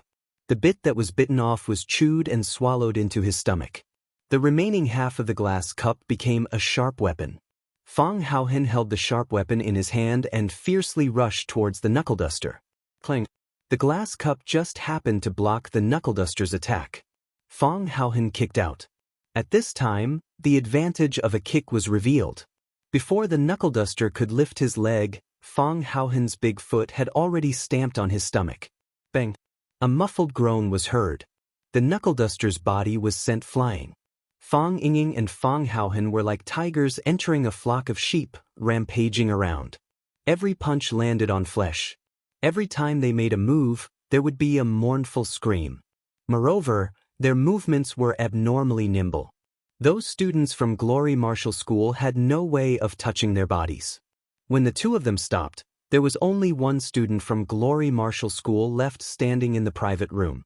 Wang Hui's eyes widened as he looked at the hero. His right hand that was holding the knuckle duster trembled slightly. "Call me brother," Wang Hui shouted at his companion who was standing stupidly at the door. That brother was dumbstruck and lost his normal human reaction.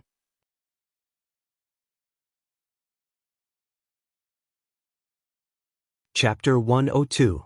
Wang Hui knew that Fang Ying was strong, but he didn't expect him to be so strong. Wang Hui didn't expect Fang Haohen to be so strong. He didn't expect him to be stronger than Fang Ying. Heroes were so strong. Then, wasn't this guy who had been sitting there eating fish with tofu stronger? This time, Wang Hui really looked at Fang Yan and valued Fang Yan. There was no longer any hope in his heart. Fang Yan spat out a fishbone, looked at Wang Hui's head and said, "Are you convinced?" Wang Hui stared at Fang Yan with a strange look and said, "You guys? Which sect are you from?" "My family and Master Kai Quan." Fang Yan waved his hand and said, "Don't try to claim relationships. Even if there is a relationship, I will pretend that I don't know you." Fang Yan looked at the heroes and said, "This is the last one. Which one of you wants to fight?" Fang Ying straightened his belly and said, "Junior martial uncle, let me do it. I'm fat, let me exercise and shake my fat." "Then you do it," Fang Yan said indifferently. There was no need to argue or hesitate over such a small matter. So, under the envious gaze of Fang Haohen, Fang Ying stood in front of Wang Hui valiantly. Fang Ying looked back at the table and said, "Let's hurry up. I'm in a hurry to eat." Wang Hui was heard again. "This is a fight, okay? This is a duel, okay? Even if you want to hit me, you should respect me, okay?" Fang Ying moved. His body rushed straight to Wang Hui, as if he wanted to knock him down with his more than 180 kilograms of fat. Wang Hui's eyes were fierce. He gathered his strength and hit Fang Ying's head with the fishbone in his hand. Fang Ying's head was big and fat, so he was the perfect target. When Fang Yingxiong was about to get close to Wang Hui, he suddenly landed on one foot and turned 180 degrees. Can you imagine the scene of a chubby man dancing Little Swan on one foot? Yes, that was what Fang Ying did. With a quick but definitely not beautiful turn, he easily dodged Wang Hui's fist attack and jumped to Wang Hui's side. Wang Hui quickly turned around and struck Fang Ying's chin with an uppercut. In his opinion, his reaction could already be described as lightning fast. However, he was still a step too late. Halfway through his turn, Fang Yingxiong ruthlessly punched him in the ribs on his left side. Absolute speed suppression. In the face of Fang Ying's double speed, Wang Hui was completely useless. He only felt his ribs go numb in an instant, followed by a tearing pain. As Wang Hui's body fell to the left, Big Fatso Fang Ying jumped up and kicked him in the waist. At this time, the difference in speed between the two was even more obvious. Wang Hui only did a simple uppercut, but Fang Ying had already done several moves in a row. Clang! Wang Hui's fallen body smashed a three-legged stool. The stool went under the table and slammed into the wall. Only then did Wang Hui cry out in pain. His head hit the chair and the skin broke. Blood seeped out and quickly soaked his short hair red. Fang Ying pulled Wang Hui's leg and dragged his body away from the table. Then, he sat back in his original position and shouted, "Fang Haohen, eat slowly. You've eaten all the fish." Everyone would have more or less the desire to destroy in their heart. Sometimes, they would inexplicably want to smash everything in front of them. Because of the arrival of the heroes, Fang Yen was in a bad mood today. However, after Wang Hui's torment, he felt that his good mood was gradually recovering. Thank Wang Hui, thank those strangers who are willing to bring you happiness. Fang Yen helped Fang Ying pick up a piece of fish and said, "Eat slowly. If there's not enough food, we'll order more." Fang Ying nodded repeatedly and said, "Thank you, junior martial uncle." Su Bin stood in the corner of the box, in a trance. Until now, he had not been able to fully wake up. When the two sides fought, Su Bin was anxious and afraid. He was anxious because if they smashed the cups, plates, tables, chairs, and so on, how much damage would it be? He was afraid that if they accidentally hit him, wouldn't that be too unlucky for him? However, the battle ended just like that. The scene of heroes fighting wildly in his imagination did not appear. The scene of demons dancing wildly in his imagination did not appear.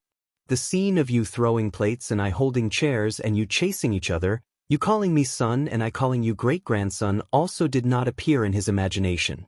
The side with fewer people rushed into the side with more people. After a series of punches and kicks, the side with more people all fell to the ground and died. It was like a tiger rushing into a flock of sheep, like a harvester driving into a corn field. It was like crushing dry weeds and smashing rotten wood. It's not good at all. Su Bin thought in his heart.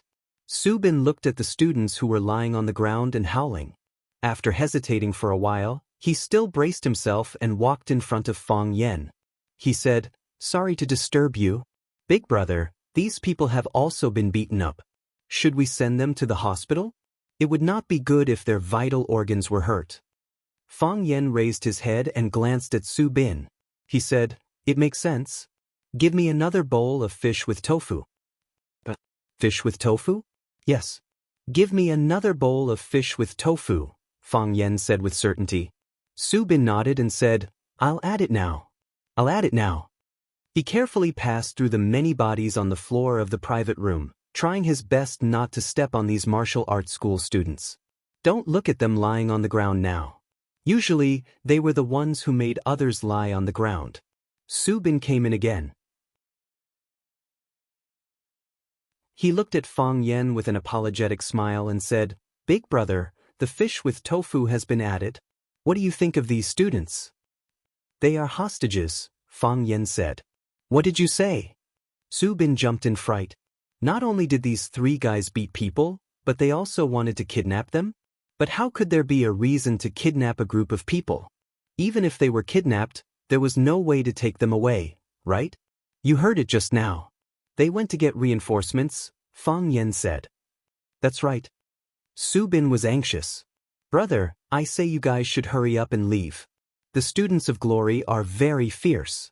If they surround you, go where?" Fang Yen said with a smile.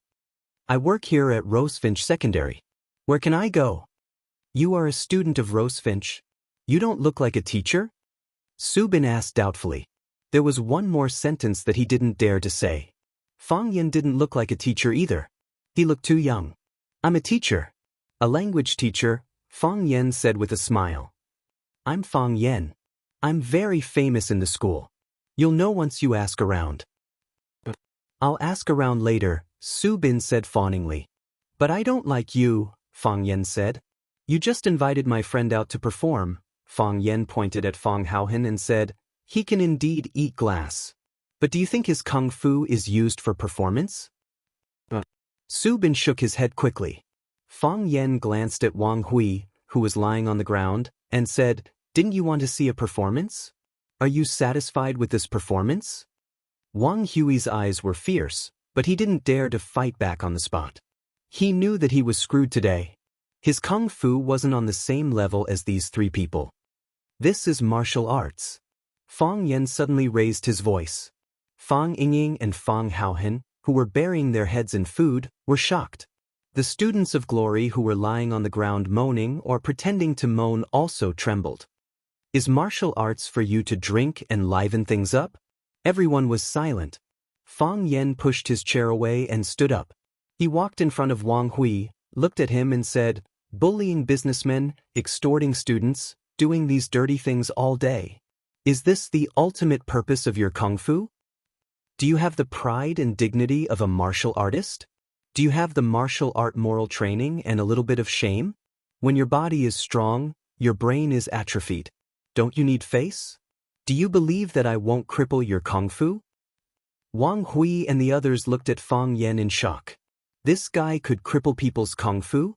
Just like the peerless masters in TV and movies? Even Fang Yingying and Fang Haohan looked at Fang Yan with curiosity, as if they had discovered a new continent. Fang Yan smiled awkwardly and said, I accidentally said it. I often see this sentence on TV and wanted to try it. If I break your hands and feet, do you think you'll still have kung fu? Everyone was shocked. So what he meant by crippling people's kung fu was breaking people's hands and feet. It was too cruel and not advanced. There's always someone stronger than you, and there's always someone stronger than you. You think you're very good at fighting, but what if you meet people like us who are even better at fighting?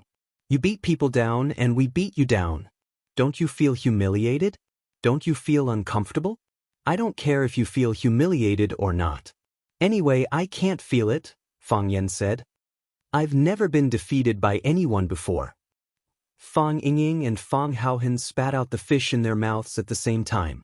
Seeing Fang Yan's murderous gaze directed at him, Fang Yingying hurriedly shouted, Water! Give me water! It's so spicy! This fish is too spicy. Fang Haohan didn't like to talk, but his brain's reaction speed wasn't slow. He picked up the teacup in front of him and gulped it down. I ate a chili, Fang Haohan said after finishing the water in the teacup in one gulp. At this moment, a commotion came from outside the private room. Oh my God, so many students from Glory Martial School, they're running over here. Glory Martial School is going to beat people up. There's going to be a good show to watch. Subin ran over to open the window of the private room and saw a dense crowd of Glory Martial School students surrounding his little restaurant. Something big is going to happen. Subin was anxious.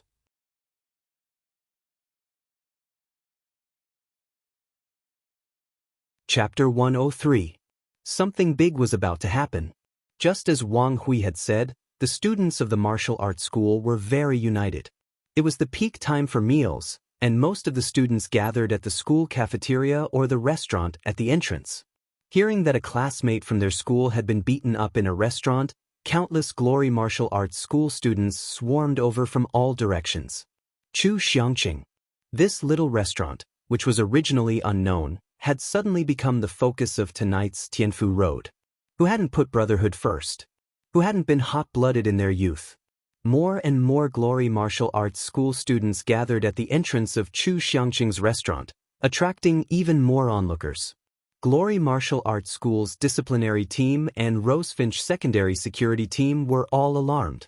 Rosefinch Secondary Security Team tried their best to expel the students from their school, not letting them get involved in this unprovoked war. When Glory Martial Arts School's disciplinary team heard that a student from their school had been beaten up by an unknown person, they immediately cursed and became a member of the revenge group, threatening to boil the person alive and burn his bones to ashes. Coach, it's that one. Wang Hui and the others are still being detained. The four-eyed guy who ran out to report the news pointed to the window upstairs near the street and said to Coach Zhang Chen beside him. Zhang Chen had been a 3-time MMA champion in Huaqing. After retiring, he came to help out at the martial arts school founded by his friend. Because of his strength and loyalty, he had a lot of prestige in Glory Martial Arts School. Sometimes, even the principal and vice principals of Glory Martial Arts School couldn't solve a problem. As long as they pushed him out, they would get a satisfactory answer. Zhang Chen had a bad habit, and that was drinking. Every time he drank, he would get drunk. Because of drinking, he would miss a lot of things. Therefore, Zhang Chen, who had worked at Glory Martial Arts School for nearly 10 years, was still a MMA coach. Of course, he had been a trainee, then a senior, and now an ace. It could be considered a small upgrade. It was also because of Zhang Chen's appearance that Glory Martial Arts School was able to gather so many people in such a short time. Zhang Chen hiccuped, squinted his eyes, and looked at the window upstairs, asking, "How many people?" "3," the four-eyed guy replied. "Very troublesome?" "Quite powerful." Four-eyed guy felt that it was necessary for him to speak more clearly. Otherwise, it would be his responsibility if someone on their side suffered a loss. Only 2 people took action, and Wang Hui and the others were all taken down. Zhang Chen became spirited and said with a smile, "Interesting. I didn't expect that there would be a few powerful dragons in our little pond. Shout, tell them to come down. Let's spar with him." Hence, the students of Glory Martial School started to shout down from downstairs. "The one who hit me upstairs, come down quickly, come down and fight 300 rounds with me. Don't be a coward. If we don't go down now, we're going to charge up and attack even more heavily. I told you to go down. What should we do now? I'm afraid they won't give up." Hearing the shouts from downstairs, Su Bin's face was full of fear, and he anxiously paced around in the private room. Wang Hui, who was lying on the ground, and his companions beside him looked at each other. Everyone's eyes were filled with ridicule and joy at the prospect of revenge. They're going to be out of luck. They communicated with their eyes. "They're going too far," Fang Yan said as he stood by the window and looked at the foul-mouthed martial arts school students. "They're going too far," Fang Yingying said in agreement. "When has our Fang family been bullied so pathetically before? When has our Fang family, the descendant of Taiji, ever been pointed at and scolded like this? We want glory, we want to fight, we definitely can't be cowards." "Yes, that's right." Fang Yingying and Fang Haohen nodded repeatedly. "We can't just let this matter go like this," Fang Yan said. "We definitely can't." Fang Yingying and Fang Haohen looked agitated. Fang Yan glanced down the window again, his eyes fierce, and said coldly, "Call the police." Fang Yingying agreed and nimbly took out his phone from his pocket. The 2 of them cooperated very well, and there was no pause in between. Su Bin originally wanted to persuade Fang Yan to turn a big problem into a small one. He wanted him to go out and apologize, say some soft words, pay for the medical fees of the students, and set up a few tables of food and wine, so that he wouldn't have to suffer. When he heard Fang Yan say something about the Fang family and the descendant of Taiji, he cursed in his heart. It seemed that a fierce battle was inevitable today, and things were developing towards an uncontrollable situation. But why did he call the police? Wasn't that what he was trying to say to persuade them? "Say it yourself, and make me, the mediator, look stupid and incompetent, okay?" Su Bin wanted to confirm if he had heard wrong, but Fang Yingying had already taken out his phone and started to call the police. Comrade police, come and save us. My friends and I are eating in a restaurant and we're surrounded by hooligans." "How many people?" "There are hundreds of them. They've surrounded the entire restaurant. It's opposite Rosefinch Secondary, and it's not good for something like this to happen at the school's entrance." Yes, they're shouting that they're going to charge in, and we're trying our best to block the door and not let them in." But Fang Ying finally left a lingering that would leave people with infinite imagination, and hung up the phone decisively. Bang! The door of the private room was kicked open again. A group of fully armed policemen barged into the private room and shouted loudly, squat down, all of you, squat down with your hands on your head." Fang Yan immediately squatted down with his hands raised high. Fang Yingying and Fang Haohen followed suit and squatted down beside Fang Yan. Before Su Bin could react, he was pressed to the ground by a policeman, and half of his face was on the ground. "What happened? What's wrong with these people?" A middle-aged policeman pointed at Wang Hui and the others lying on the ground and asked. "Police comrade, you've arrested the wrong person." "The wrong person?" Fang Yingying said with a smile. "We're the victims. We're all victims." "You're the victim?" The middle-aged policeman's eyes were full of hostility as he looked at the little fatso. "You're the victim, what are they?" "They're the perpetrators," Fang Yingying said as a matter of fact. "They rushed into the private room and wanted to beat people, but we intercepted them." "Beat who?"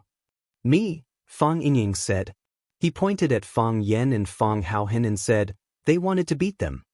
The middle-aged policeman sneered and said, "Not only did you successfully intercept them, but you also beat them up, right?" "Yes, that's it," Fang Yingying nodded and said. He thought that the quality of the police nowadays was still very high. Although they had just arrived at the scene, they had already seen the ins and outs of the matter. The middle-aged policeman slapped the table and shouted angrily, "Do you think this is a game? They had so many people to beat you, but in the end, they were beaten to this state?" "That's the truth," Fang Yan said. "They came over and wanted to beat people, but we successfully defended them. After they lost, their classmates surrounded the restaurant. They were all students from Glory Martial School." Fang Yan had a general understanding of Glory Martial School, but he knew that to be able to rush over so quickly after they called the police, it was obvious that the police station wasn't far from here. They should have a clearer understanding of Glory Martial School. Hearing Fang Yan's words, the middle-aged policeman's face calmed down a little. "I can't just listen to what you say. We will investigate this matter clearly." "We still have evidence," Fang Yan said. He pointed at Fang Yingying and said, "It was my friend who called the police. You can check the number of the police at the manual desk." The middle-aged policeman nodded to a young policeman beside him, and that policeman immediately made a phone call to inquire. Very quickly, the number of the police was reported back by the manual desk. As soon as they made another call, the phone in Fang Yingying's pocket rang. "I have other evidence," Fang Yan said. He took out his phone from his pocket and played the video. He pointed at the scene of Glory Martial School students standing downstairs and shouting crazily, and said, "Look, look! Are these students proper? How can they treat a teacher like this? Even if I'm not a teacher, they can't scold me like this, right? If I had impulsively run down, wouldn't someone have died tonight?" From the standpoint of a teacher, we naturally want to protect our students from any harm. However, we can't just leave them be. Otherwise, these students, wouldn't that increase your workload in the future? Right? I can't watch helplessly as my students fall to such a state. "You're a teacher?" The middle-aged policeman looked at Fang Yan and asked. "My name is Fang Yan. I'm a language teacher at Rosefinch Secondary," Fang Yan said. He knew that most of the time, the outside world still had a good impression of the profession of a teacher. The middle-aged policeman was overjoyed. He pointed at Fang Yan and said with a smile, "Your teacher Fang Yan? Teacher Fang Yan from class 9? You know me?" Fang Yan asked curiously. "Xiao Lei, class 9 student. You know Mr. Fang, right?" Fang Yan carefully sized up the middle-aged policeman in front of him. He saw that this person's facial features were somewhat similar to Xiao Lei's. He said happily, "You're Xiao Lei's father?" Xiao Xianxia smiled awkwardly and said, "I'm Xiao Lei's uncle. His parents work abroad and rarely come back. Xiao Lei lives at my house. He often tells me about Mr. Fang's heroic deeds. These guys actually bullied Mr. Fang. They're really looking for death." "I see," Fang Yan said with a smile. Tonight's incident, Xiao Xianxia glanced at Wang Hui and the others and said, "Students of Glory Martial Arts School treat fighting as their daily routine. It's not the first time we've dealt with this kind of thing. Mr. Fang, don't worry. Leave this matter to us." "You've worked hard," Fang Yan said gratefully. Wang Hui and his classmates were taken away by the police. At the same time, Glory Martial Arts School's coach, Zhang Chen, who gathered the crowd to cause trouble, was also taken away. Because those students were brought here by him, they were also loudly cursing at his request. Glory Martial Arts School students were like a group of dragons without a leader. Each of them stood there stupidly, not knowing how to deal with the situation in front of them. Fang Yan came out of the small restaurant and walked straight towards the square formation of Glory Martial Arts School students. The students persisted for a bit, but soon spontaneously dispersed and opened up a path. Fang Yan walked through the crowd. This scene was like Glory Martial Arts School students lining the street to welcome the triumphant return of a hero. Fang Yan waved his hand and shouted, "Everyone go back, go back. The most important thing for students is to study well."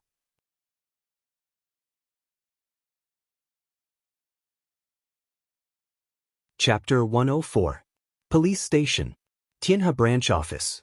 There was a cigarette between his fingers. The smoke emitted quickly filled the small interrogation room with smoke. There was a pile of extinguished cigarette butts in the ashtray. Zhang Chen, who rarely smoked, was especially addicted to cigarettes today. He felt that there was a stuffiness in his chest that he couldn't vent. Xianxia couldn't take it anymore. He walked over to open the window of the interrogation room to get some fresh air. Captain Xiao, what's the meaning of this? We didn't provoke anyone.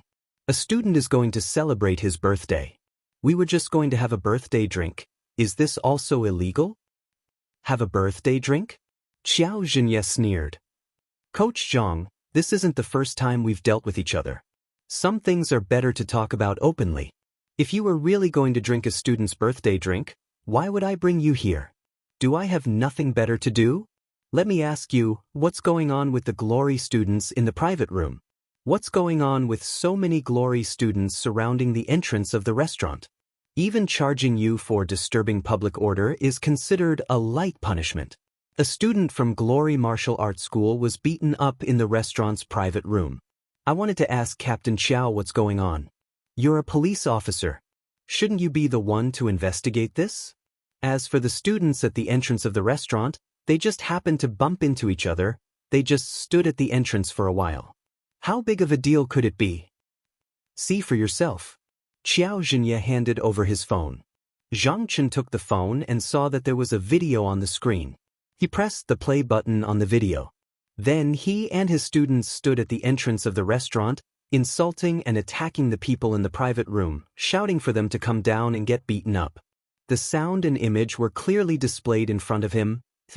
Zhang Chen slammed the phone on the table and shouted angrily, "Too treacherous. They actually dared to secretly record a video. This is a means of self-protection. Why can't they record a video?" Xianxia said sarcastically. He picked up his cell phone from the table and said, "My wife bought this cell phone for me. If I break it, you have to compensate me." Zhang Chen sighed and said, "Senior martial brother, I was tricked this time. You have to think of a way to help me." "Help you?" Xianxia sneered. "The witness and material evidence are all here. If we don't handle this fairly, won't they have anything to say? Besides, I can't do something like siding with your glorious martial school. Don't you know the morals of your glorious martial school's students?" Xianxia and Zhang Chen were from the same sect, but the paths they took were completely different. Zhang Chen was more talented than Xianxia in Sanda boxing. After winning several championships in Sanda, he went to Glory Martial Arts School to be a coach. On the other hand, Xianxia quit early and relied on his own efforts to become a police officer. After many years of hard work, he had become the squadron leader of the Tianhe police station. His rank wasn't too high, but he had a lot of power. Zhang Chen frowned and said, "What's the background of the other party? You didn't even know who they were, and you went to beat them up with so many people?" Xianxia said, suppressing his anger. "I drank a lot at that time. Someone ran over and said that a student from the martial arts school was beaten up. I slammed the table and yelled for my brothers to come with me to get back at them. In the end, so many people came," Zhang Chen said with some regret. "You also know my temper. It's easy to mess things up when I drink too much. You know that it's easy to mess things up when you drink too much, yet you don't quit drinking?" Zhang Chen smiled bitterly. He touched his ribs and said, "I can't. It hurts here." The knife wound back then was too vicious. Xianxia knew about Zhang Chen's past. He sighed softly and said, "The person in the private room is Fang Yan, a teacher at Rosefinch Secondary." Fang Yan? Zhang Chen thought about it a few times and said, "This name sounds familiar. I should have heard of it somewhere." "You must have heard of it," Xianxia said with absolute certainty. "A few days ago, a Japanese inspection group came to Rosefinch Secondary. One of the Japanese students cheated in a fencing competition and angered Mr. Fang. He jumped up and sent the person flying. My nephew told me dozens of times. I've heard of his name. Your Glory and Rosefinch are so close. How could you not have heard of him?" Zhang Chen suddenly understood and said, "So it's him. It's rumored that he's amazing. I was going to go and challenge him." "What did you say?" Xianxia was furious. "It's just a spar," Zhang Chen said indifferently. "You know how I am. I have good wine and a good opponent. If I don't enjoy myself, it'll be worse than killing me. What if he doesn't want to compete with you?" Then I'll force him to compete with me. Zhangchen. Brother, you can't persuade me on this. Fang Yan originally wanted to live with a beauty, but now a hero came. Lu Chaoga's courtyard had 2 bedrooms. In order to repay Lu Chaoga's selfless help, Fang Yan once proposed to each live in a room with her. Lu Chaoga refused, but the hero readily agreed. The hero's residence was settled, but Fang Yan had a new problem to worry about. What should he do in the future? He had to find a job for them. Otherwise, how could his salary be enough to support the expenses of the 3 of them if they were to sit idle and eat? Besides, his drunkard senior brother had asked the heroes and warriors to look for him because he wanted the 2 of them to gain experience in society. How could they gain experience? It was obviously impossible for them to perform on the streets and eat glass as a street performer. He could ask them to be security guards for Rosefinch, but the school wasn't hiring. Fang Yan thought about it, but he still couldn't think of a feasible way. Thus, he found his phone and dialed Lu Xiaoga's number. Lu Xiaoga's voice was a little hoarse. He didn't know if it was a throat problem or a cold. What's the matter? Lu Xiaoga asked. Principal Lu, did I disturb your rest? Fang Yan asked with a smile. Tell me. Here's the thing. I have 2 friends coming from their hometown to find me. I want to find a job for them. But you know, I'm not familiar with watching. How can I find a job for them? So, I want to ask Principal Lu for help. You have a lot of connections. As long as you're willing, you can arrange a job for them with just a word. Lu Xiaoga was silent. Principal Lu, this is a small matter that can't be any more trivial. You can take care of it when you have time. Don't waste too much energy on it. You're a woman who can do great things. It's getting late. Principal Lu, rest early. Don't stay up late. Take care of your health, Fang Yan said sincerely, fulfilling a subordinate's concern and care for his superior's health. After hanging up the phone, Fang Yan closed his eyes happily. When you encounter a problem you can't solve, send it to the people who can. Early morning. The hero and the hero were practicing the cross plum blossom steps in the yard. Fang Yan was trimming the plants inside and outside the house. This was one of the 3 conditions that Lu Xiaoga put forward when she borrowed the house from him. He couldn't let this woman have an excuse to take back the house. The 3 of them were covered in hot sweat. After returning to their rooms and taking a shower, Fang Yan poured the medicinal concoction that he had brewed on the stove into a thermos cup. He waved at the heroes and warriors and said, "Let's go and have breakfast." So, the hero and the hero quickly followed. They were already hungry. After eating breakfast in the school cafeteria, the hero and the hero went back to practice. Fang Yan walked to the administrative building with the thermos cup. At the door of Lu Xiaoga's office, Fang Yan took the initiative to greet the beautiful secretary, Xiaomeng. Good morning, Xiaomeng. Good morning, Mr. Fang. Xiaomeng saw the thermos cup in Fang Yan's hand and asked with a smile, "Is this a breakfast of love for me?" Fang Yan shook his head and asked, "Has Headmaster Lu come to work yet?" "I just came in." Xiaomeng looked at Fang Yan and asked with a surprised face, "Are you going to give Headmaster Lu breakfast?" Headmaster Lu Xiaoga was the famous ice queen of the school. She had never been close to any young man. Did Fang Yan want to pursue Headmaster Lu? Wasn't this guy's guts a little too fat? Fang Yan waved his hand and said, "What does a child know?" Fang Yan didn't care what Xiaomeng was thinking. He went over and knocked on the door of Lu Xiaoga's office. "Come in, please." Lu Xiaoga's voice came out. Her voice was hoarse, not as concise and crisp as usual.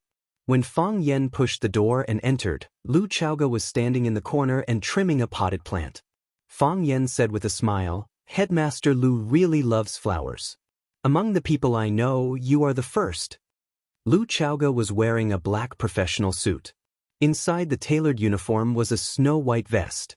The outer coat was serious, and the inner lining was relaxed. It didn't look old-fashioned or too casual. Lu Xiaoga was a natural clothes rack. Of course, the key was that she had a good-looking face. A good-looking person would look good in any clothes. The scissors in Lu Xiaoga's hand stopped. She turned to look at Fang Yan and asked, "What's the matter?" "Headmaster Lu, I called you last night and heard something wrong with your voice. I chose a few Chinese herbs and made a pot of herbal tea for you. This tea can cure the early cold, moisturize the heart and lungs, and protect the throat. Try it. If the effect is good, I'll make a few more pots for you. Headmaster Lu stared at Fang Yen calmly and didn't speak. Fang Yen handed over the teacup and said, "Headmaster Lu, don't worry. I didn't make medicine for you to ask you to do something for me. I just respect your character and thank you for your care and care for me all the time." Lu Chaoga took the thermos and looked at Fang Yen and said, "Thank you for your medicine? I can't do it for you."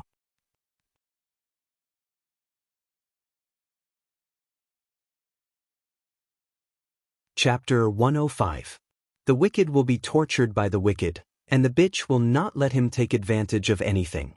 This was the only way that Lu Chaoga could think of to deal with people like Fang Yen. Looking at Fang Yan's stunned expression, Lu Chaoga asked, "Is there anything else?" Fang Yen said, "Nothing. I'm very busy." Lu Chaoga waved the scissors in her hand and gave a euphemistic order for him to leave. "Oh yes, Principal Lu is very busy, and I happen to have classes in the first 2 periods. Fang Yen only then reacted, "I still have to go to class with the students, so I won't bother Principal Lu." He looked at the thermos cup in Lu Chaoga's hand and said, "Principal Lu, you must drink this medicinal tea while it's hot, don't forget." "I'll remember," Lu Chaoga said expressionlessly. "Then I'm really leaving." Fang Yen smiled shyly and turned to walk out of Lu Chaoga's office. When Xiaoming saw Fang Yen come out, her first reaction was to see if his hands were empty. When she found that the thermos cup in Fang Yan's hand had disappeared, her eyes widened and she asked in surprise, "Fang Yen, Principal Lu, sure." Fang Yen made a shushing gesture to her and whispered, "It's good that you know, don't say it." Xiaoming nodded and looked at Fang Yen with a complicated expression. Originally, she had some small admiration and intentions for Fang Yen. She thought that with more and more contact, they would slowly become an enviable couple. Unexpectedly, Fang Yan's target turned out to be her boss and idol, Principal Lu Chaoga. Why did Principal Lu accept his breakfast of love? She had never accepted gifts from men. In the past, when someone sent her expensive flowers or potted plants, she directly handed them to the office to deal with. She looked at Fang Yan's receding figure and felt a little sour in her heart. It was as if he had just eaten an unripe green date. Lu Chaoga didn't know what the 2 young men and women were thinking.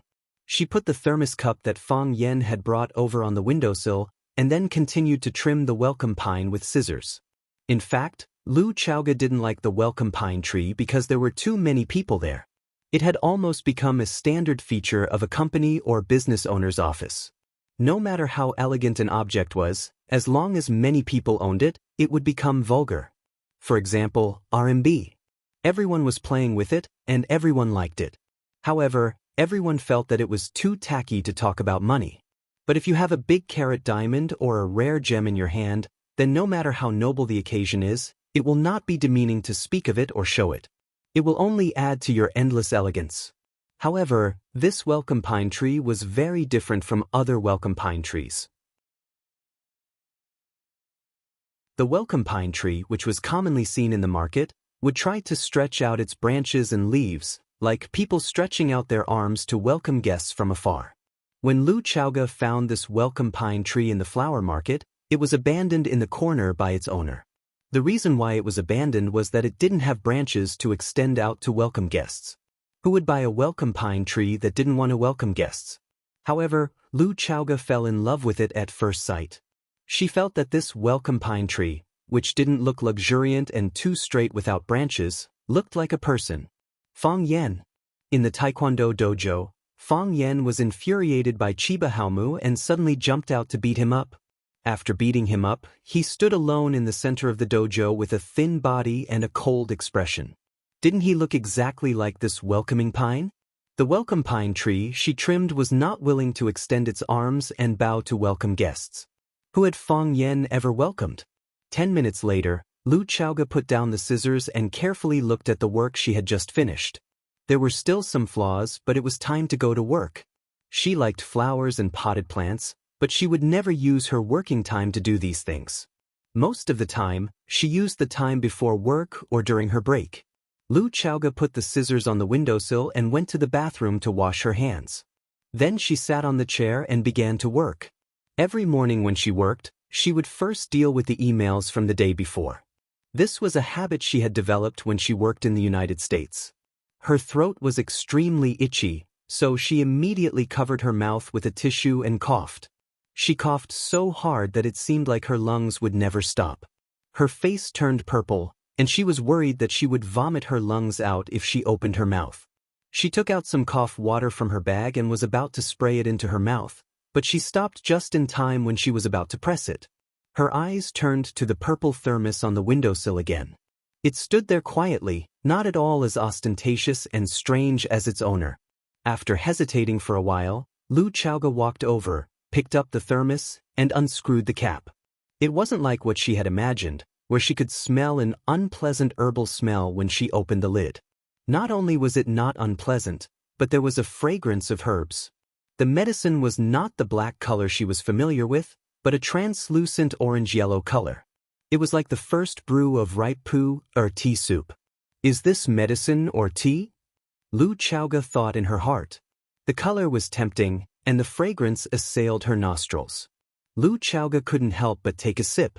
A warm and cool feeling went straight into her mouth, and before she could savor it carefully, it slipped down her throat.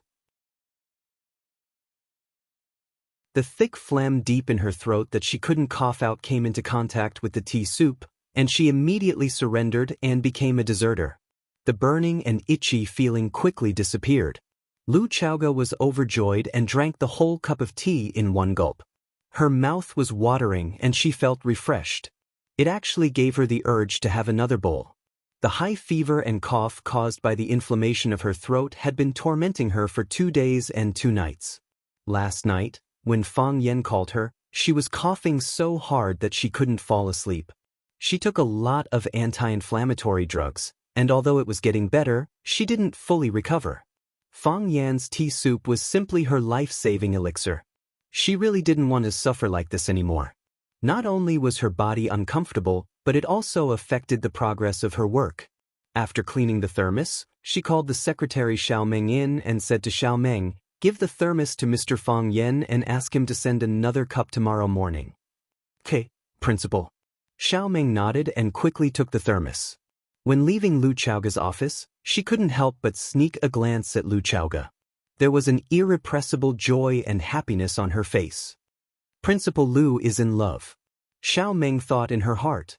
When Zhang Chen was teaching the students how to fight, someone shouted at the door of the classroom, "Coach Zhang, someone is looking for you." Zhang Chen looked back and said to the students, "You are free to practice. Don't be lazy. If I see anyone being lazy, you are not allowed to eat tonight. Prepare to run 50 laps on the field." In brilliant martial arts school, Zhang Chen was famous for being strict with the students. Everyone promised that they wouldn't be lazy. When Zhang Chen walked out of the classroom, he found that 3 young people wanted to see him. To be more precise, 3 young Rosefinch students wanted to see him. Although they weren't wearing Rosefinch's school jacket, they were wearing the school's pants. Zhang Chen looked at them vigilantly and asked, "Who are you? Why are you looking for me?" Could it be that he had a conflict with Fang Yan last night, and today his students came to take revenge for their teacher? The problem was, these 3 students, from their crooked posture, he could see that their lower bodies weren't stable. He could probably knock them all down in 10 seconds. These kinds of people wanted to help his teacher get back at him? However, what Zhang Chen didn't understand was that last night, it was clearly their brilliant martial arts school that was at a disadvantage. Why would Rosefinch be dissatisfied? "Are you teacher Zhang Chen?" Zheng Guodong asked with a smile, a fawning look on his face. "Who are you?" Zhang Chen asked. "I'm Zheng Guodong," Zheng Guodong said. "My dad is Zheng Tiancheng, Rosefinch Secondary School board member." Zheng Guodong knew that if he only said his name, Zhang Chen probably wouldn't put him in his eyes at all. However, if he said his father's name, Zhang Chen couldn't help but look at him in a different light. He had used this move countless times, and it worked every time. Zheng Guodong pointed at Li Yang and Qin Tao and said, "They're my friends." "Why are you looking for me?" Zhang Chen was even more confused. Why was Zheng Tiancheng's son looking for him? To recruit him as a bodyguard? We heard about what happened last night, Jing Guodong said. Zhang Chen frowned and said, What? You want to take revenge for your teacher? I'm afraid the three of you aren't qualified, right? Teacher Zhang, you misunderstood, Zheng Guodong explained with a smile. Seeing that Zheng Guodong was still brooding over what happened last night, he knew that they were right to come. We're very dissatisfied with some of Fang Yan's practices in the school. This guy is a beast in human clothing. On the surface, he says one thing, but in the dark, he does another. The teachers and students in the school don't like him. We think, if Teacher Zhang wants to find Fang Yan to compare notes, we can help to provide some convenience. If Teacher Zhang needs, we can even trick him to come out to the place you specify. Zhang Chen's eyes narrowed and said, You mean, you want me to challenge Fang Yan and teach him a lesson? Is that right? You're his students? We're all students of Class 9. But, we won't admit that we're his students. Li Yang said angrily. We won't admit that he's our teacher. He doesn't deserve it. Isn't the teacher-student relationship the best? Zhang Chen grinned. It's not that he doesn't deserve it, it's that you don't deserve it. Zheng Guodong was dumbfounded. This was different from what they had imagined.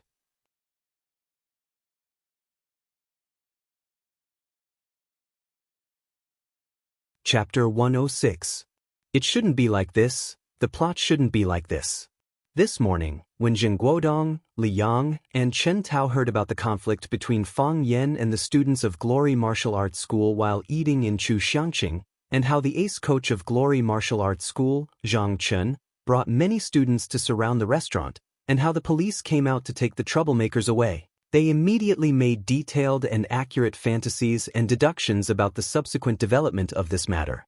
When Glory Martial Arts School's coach Zhang Chen was suppressing a bellyful of anger and trying to take revenge on Fang Yan, they appeared like a timely rain and offered their huge selfless help. Plus, they had a common enemy, Fang Yan, so both sides hit it off and had a good chat. Coach Zhang Chen warmly pulled their hands and wanted to keep them for lunch, but they refused with the reason that they had another place to go to at noon. But Zhang Chen was a rough person who practiced martial arts, saying that if they didn't accept his invitation, it would be not giving him face. For the sake of the same ideal and goal, they reluctantly stayed. During the meal, each person only drank a bottle of beer, not more, to avoid messing things up. Why didn't Zhang Chen act according to the script at all? Teacher Zhang, are you okay? Zheng Guodong asked with a face full of doubt. There was no reason. Why did he suddenly become so fierce to his benefactors? Are you crazy? Zhang Chen said with a cold smile. No wonder people say that the quality of education at Vermilion Bird Academy has been getting worse and worse these past few years. The students that come out are getting worse and worse. Even trash like you can get in. No wonder this school is getting worse and worse. Although the students of our Glory Martial Arts School are a group of rough people who practice martial arts, no one would do something as beastly as inviting others to beat up their own teacher. Are you still human? Cruel and unscrupulous is the description of you guys, right? Teacher Zhang, don't you have enmity with Fang Yan? Why are you speaking up for him? Chen Tao also found it hard to understand. This guy was really stupid. Could it be that he couldn't even tell who was truly good to him? I have no enmity with Fang Yan. Zhang Chen shouted angrily. We just had some conflicts. He made me lose face, so I'll go to his door to get back at him. But I will go there openly and fight with him fair and square. I don't need the help of you bastards whose conscience has been eaten by dogs. Who the hell are you? Do you think that everyone in the world is as shameless as you? Zhang Chen, I'm warning you. Zheng Guodong pointed at Zhang Chen and cursed. Bang. Zhang Chen stretched out his hand at lightning speed and grabbed the finger that Zheng Guodong was pointing at his nose. Do you believe that I won't break your bones? Zhang Chen glared at him and said angrily. Zheng Guodong only felt that the finger that Zhang Chen grabbed was getting tighter and tighter. It was burning with pain, as if it was about to be squeezed off. Seeing Zhang Chen's terrifying appearance that looked like he was about to bite someone, Zheng Guodong began to feel fear from the bottom of his heart. His face was pale and he said shakily, "Don't help. If you don't want us to help, then forget it. We were just saying. Zhang Chen grabbed Zheng Guodong's finger and didn't let go. His sharp eyes stared into Zheng Guodong's eyes, as if he was considering whether or not to break his finger. Hurry and let go of Zheng. Don't bring trouble to yourself and the school. Li Yang shouted anxiously. Zhang Chen, if you dare to touch Zheng, don't think about continuing in glory. Glory will also be out of luck. Chen Tao also threatened. Zhang Chen forcefully pushed with his palm. Zheng Guodong's body couldn't bear the weight and fell on his butt. Scram! Zhang Chen roared. He really couldn't beat up an outsider in Glory Martial Arts School. If he did that, he wouldn't be able to continue as an instructor, and Glory Martial Arts School would also have to bear responsibility. The school's principal treated him like a brother, so he couldn't harm his own brother. Li Yang and Chen Tao hurriedly ran over to help Zheng Guodong up. Zheng Guodong swung his finger that was about to deform and looked at Zhang Chen with a venomous gaze. He brought his 2 followers and ran towards the school gate. Sick, they scolded from afar. Zhang Chen sneered and said, "You guys are the sick ones." And quite sick. A few martial arts school students ran over and asked, "Instructor, where did those 3 brats come from? They dared to challenge the instructor?" 3 patients, Zhang Chen said with a disdainful expression. A bunch of spineless weaklings. Junior martial uncle, haven't we found a job yet? Fang Yingying stood behind Fang Yen and asked, "Why don't we let the hero go out and eat glass? He likes to eat it anyway." Fang Yen was busy brewing today's medicinal soup. After hearing Fang Yingying's words, he smiled and said, "Don't be anxious. Today, this medicinal soup will be delivered. Tomorrow, you 2 will have a job." Really? Fang Yingying didn't believe him at all. What does finding a job have to do with delivering medicinal soup? Giving gifts, Fang Yen said proudly. Other people give gifts with good cigarettes, wine, ginseng, and cordyceps, but we just need to give a bowl of medicinal soup. It's simple and cheap, warm and practical. That woman will definitely be moved by me. Once she's happy, you 2 will have a job. Women outside are so gullible, Fang Yingying exclaimed. Gullible? Why not? Do you think all women are like Yi Rou, as sly as a 1,000-year-old fox, hitting people and hurting people's self-esteem? Fang Yen got angry at the mention of Yi Rou. He couldn't wait to appear in front of him and get beaten up. No, it's better not to appear in front of him. Women outside are silly and stupid. They believe whatever you say. They're so moved by a little kindness that they cry and laugh, wishing they could repay you with their bodies. If it weren't for Junior Martial Uncle's strong willpower and my unfulfilled dreams and ambitions, I might have been taken by them and lived a peaceful life with a wife and children. The kind of women that you're talking about who are stupid and will believe anything you say, who will be moved to tears and laughter at the same time, wishing to repay you with their bodies. Does that include me? A cold voice suddenly came from behind him. Fang Yen turned around and saw Lu Chaoge, who was wearing a pair of blue jeans, a white t-shirt, and a black knitted sweater, standing at the door of the kitchen with a sneer on her face. Oh, Fang Yan's expression suddenly changed. Is the medicine ready? Lu Chaoge asked. After drinking the medicinal soup sent by Fang Yen for 2 consecutive days, Lu Chaoge's throat inflammation and cough were almost cured. According to Fang Yen, she would be completely cured after drinking it for another 2 days. Besides, the medicine soup could remove some toxins in her body, which was good for her body. However, Fang Yen sent medicine to Lu Chaoge in the early morning for 2 consecutive days, which attracted some criticism in the office of the administration building. There were even rumors that they were in love. Otherwise, what important things did a teacher have to report to the vice principal? Did they have to meet in the office every morning?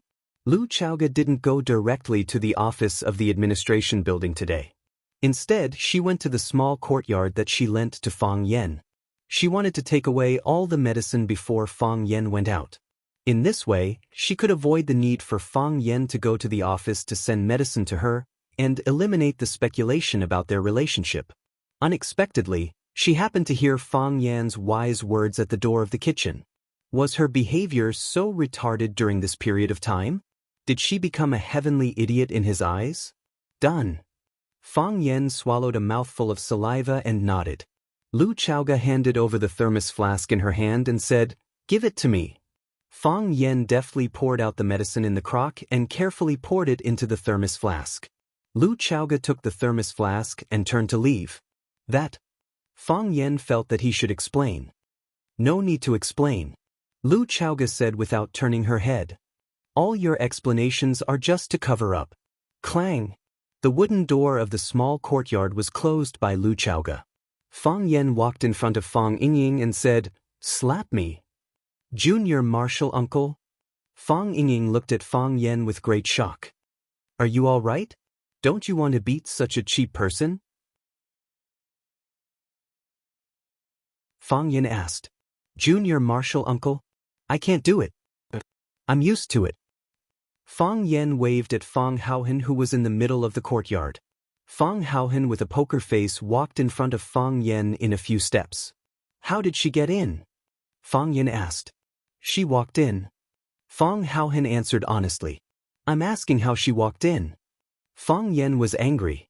He pointed at the door of the courtyard and said, "Does she know Qinggong, or can she walk through walls?" "Neither." Fang Haohen shook his head with a serious expression. "She walked in. You opened the door for her, didn't you?" Fang Yen had to make the question clearer. This guy didn't understand the subtext of his words at all. Fang Haohen nodded. "Then why didn't you tell me? You let a strange woman into our courtyard for no reason? Weren't you afraid that she would do something dangerous to us?" Fang Haohen thought for a moment and said, "She can't beat us." Knock, knock, knock. Someone knocked on the wooden door of the small courtyard. Fang Yen was stunned for a moment and quickly rushed over. He opened the door and said, "Principal Lu, listen to my explanation." "Baldy, why are you standing at the door sneakily?" Baldy felt very wronged and explained, "I'm just standing at the door. I'm not sneaky." He took out a paper card that looked like an invitation and handed it over. He said, "This is a letter of challenge from someone else." Fang Yen turned around and said, "Just say you didn't see me."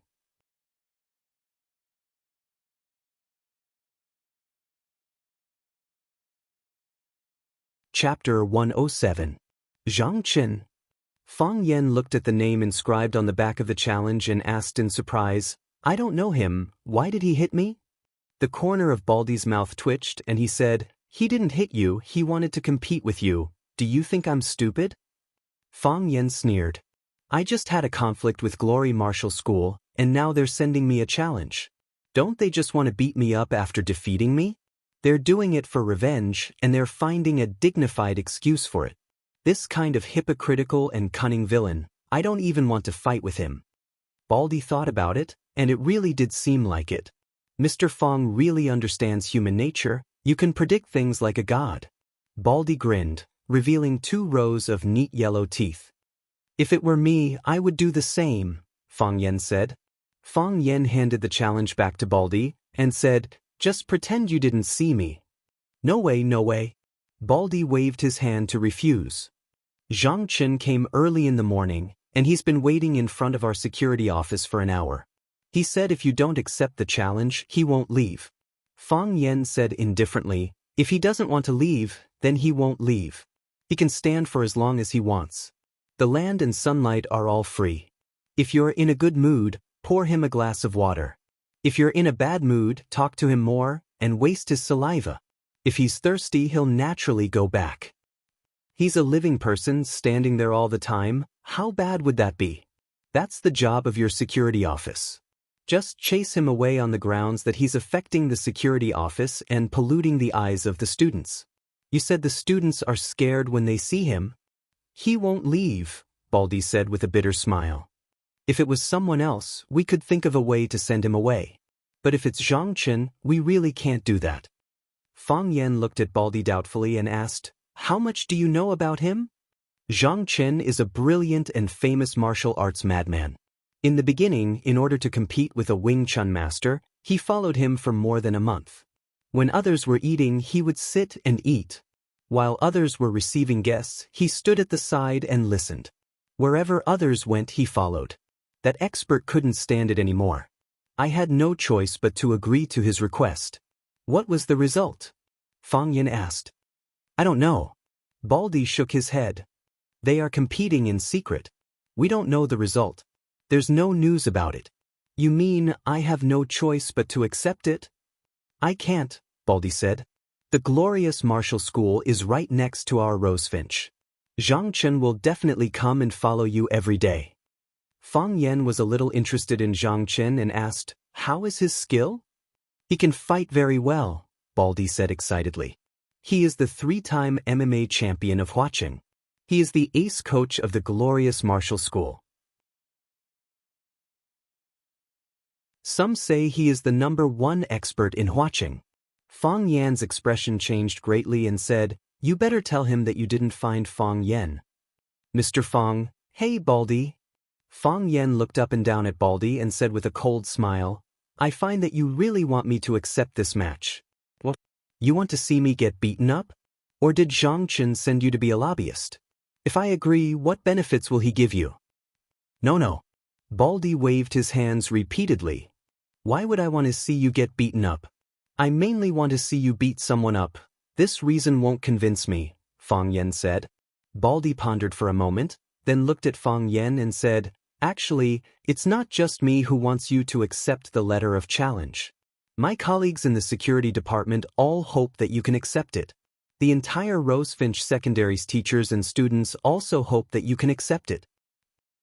So much higher all of a sudden? To fight for Rosefinch? You also know that although our Rosefinch students have good grades, when it comes to fighting, we are really no match for those martial arts school students. It is also because of this reason that the martial arts school students often come to the Rosefinch student activity area to show off their strength. The students are holding in their anger, and our security department has to deal with the conflicts between these students all day, so we are also holding in our anger. But what can we do even if we hold in our anger? Our fists aren't as hard as theirs, and our fights aren't as fierce as theirs. We can only be bullied by others. Baldy looked at Fang Yan and said, Mr. Fang is skilled in both literature and martial arts. The matter of you beating up Wu Ren swordsmen in order to avenge your students has long been known by everyone in Huaqing. The students of Rosefinch all see you as their guardian angel, and they all feel that as long as you are there, you can protect them. But the students of Brilliant Martial Arts School all think that we are just bragging, saying that Mr. Fang is just a show-off, and that if he met their teachers and students, he would be beaten down in less than 3 moves. Because of this matter, the students of the 2 schools had many wars of words. This time, the students of Brilliant Martial Arts School will definitely know that Zhang Chen came to our school's entrance to issue a challenge. The students of our school will know very quickly. If they know that you rejected Zhang Chen's letter of challenge, they will definitely be very disappointed and disappointed. Therefore, this competition concerns Rosefinch's reputation, as well as the morale of the students. We all hope that Mr. Fang can step forward bravely and fight for our honor and dignity. My personal honor doesn't matter much, but since it concerns Rosefinch's honor and dignity, I will not shirk my duty, Fang Yan said with a serious expression. Mr. Fang agreed. Baldy was overjoyed. Fang Yingying, Fang Yan shouted. Here, the short and fat Fang Yingying ran in front of Fang Yan and said, Junior Martial Uncle, you were looking for me? Are you willing to fight for Rosefinch's honor and dignity? Yes, Fang Yingying shouted loudly. But why should I fight for Rosefinch's honor and dignity? I have nothing to do with Rosefinch. Then fight for me, Fang Yan said. He stuffed the letter of challenge in his hand into Fang Yingying's hand and said, You can only win, you can't lose. Fang Yingying and Baldy looked at each other and didn't know what to do. Fang Yan looked worried and said, Principal Lu is angry. What should I do to please her? I'm going to tell her that she's not the kind of woman that I made her out to be. She won't believe me if I tell her that she's not the kind of woman that would cry and laugh at the slightest bit of kindness. But she has never promised to marry me. Mr. Zhang, you should go back first. Baldy has gone to find someone for you. We will inform you when we find him. Yes. You are standing in front of the school gate, and all the students are looking at you. If the school leaders know, we will be scolded again. Zhang Chen was indifferent to Rosefinch's security guard's persuasion. He said, I will not leave until Fang Yen comes out. Mr. Zhang. Hey, Baldy is back, a security guard said, pointing to the wall. Mr. Fang Yen also came out. Fang Yen walked to the school gate with Baldy and the hero. He looked at the big man in rough clothes standing at the gate of the security office and said, "We have met. You're the one who's seen me. I've never seen you before." Zhang Chen stared into Fang Yan's eyes. That night, he brought people to block the door of Chu Xiangqing's restaurant. In the end, Fang Yan did not go downstairs. Instead, he stood upstairs and recorded the scene of them shouting and insulting. The police came to take them away. From beginning to end, he did not even have a chance to meet Fang Yan. Was he the one who sent the Japanese swordsman flying? Was he the legendary Tai Chi master? You could not tell from his appearance at all. He was gentle and handsome, thin and tall, and his face was too young. No matter how you looked at him, he did not look like a peerless master. However, Zhang Chen's intuition told him that this was the person he was looking for. He felt danger. His body reacted subconsciously. Fang Yan also recognized Zhang Chen in front of him. It was the man he saw in front of the window surrounded by brilliant students. He said with a smile, "So it is you. I even took a photo of you." Zhang Chen felt a pain in his chest, as if he had been stabbed on the spot. He said, "Those photos are still in the police station." "You see, you already have a criminal record in the police station. You still want to hit me? Isn't it too risky?" Fang Yan said with a smile. He had handed the video to the police to prevent these guys from taking revenge. "I am a challenge. A fair and square challenge." Zhang Chen was not used to Fang Yan's way of saying things, so he could only directly state his intention. Our martial arts association often organizes competitions to compare notes. This is legal. Is it legal to hit people? Fang Yan said angrily. Is it legal for me to hit you? It is also legal, Zhang Chen said. The premise is that you can knock me down. Hearing you say that, I am relieved, Fang Yan said. The original intention of practicing martial arts is to strengthen the body and protect the family. Fighting and killing in our spare time is not what people like us do.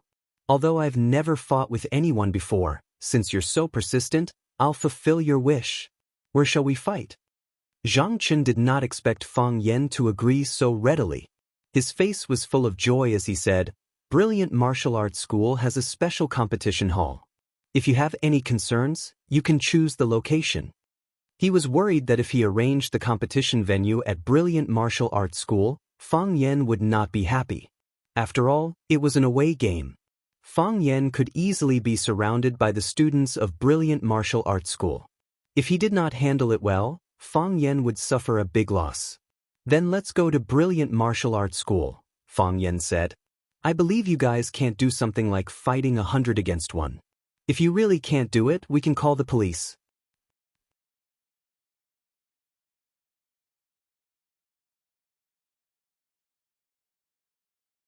Chapter 108.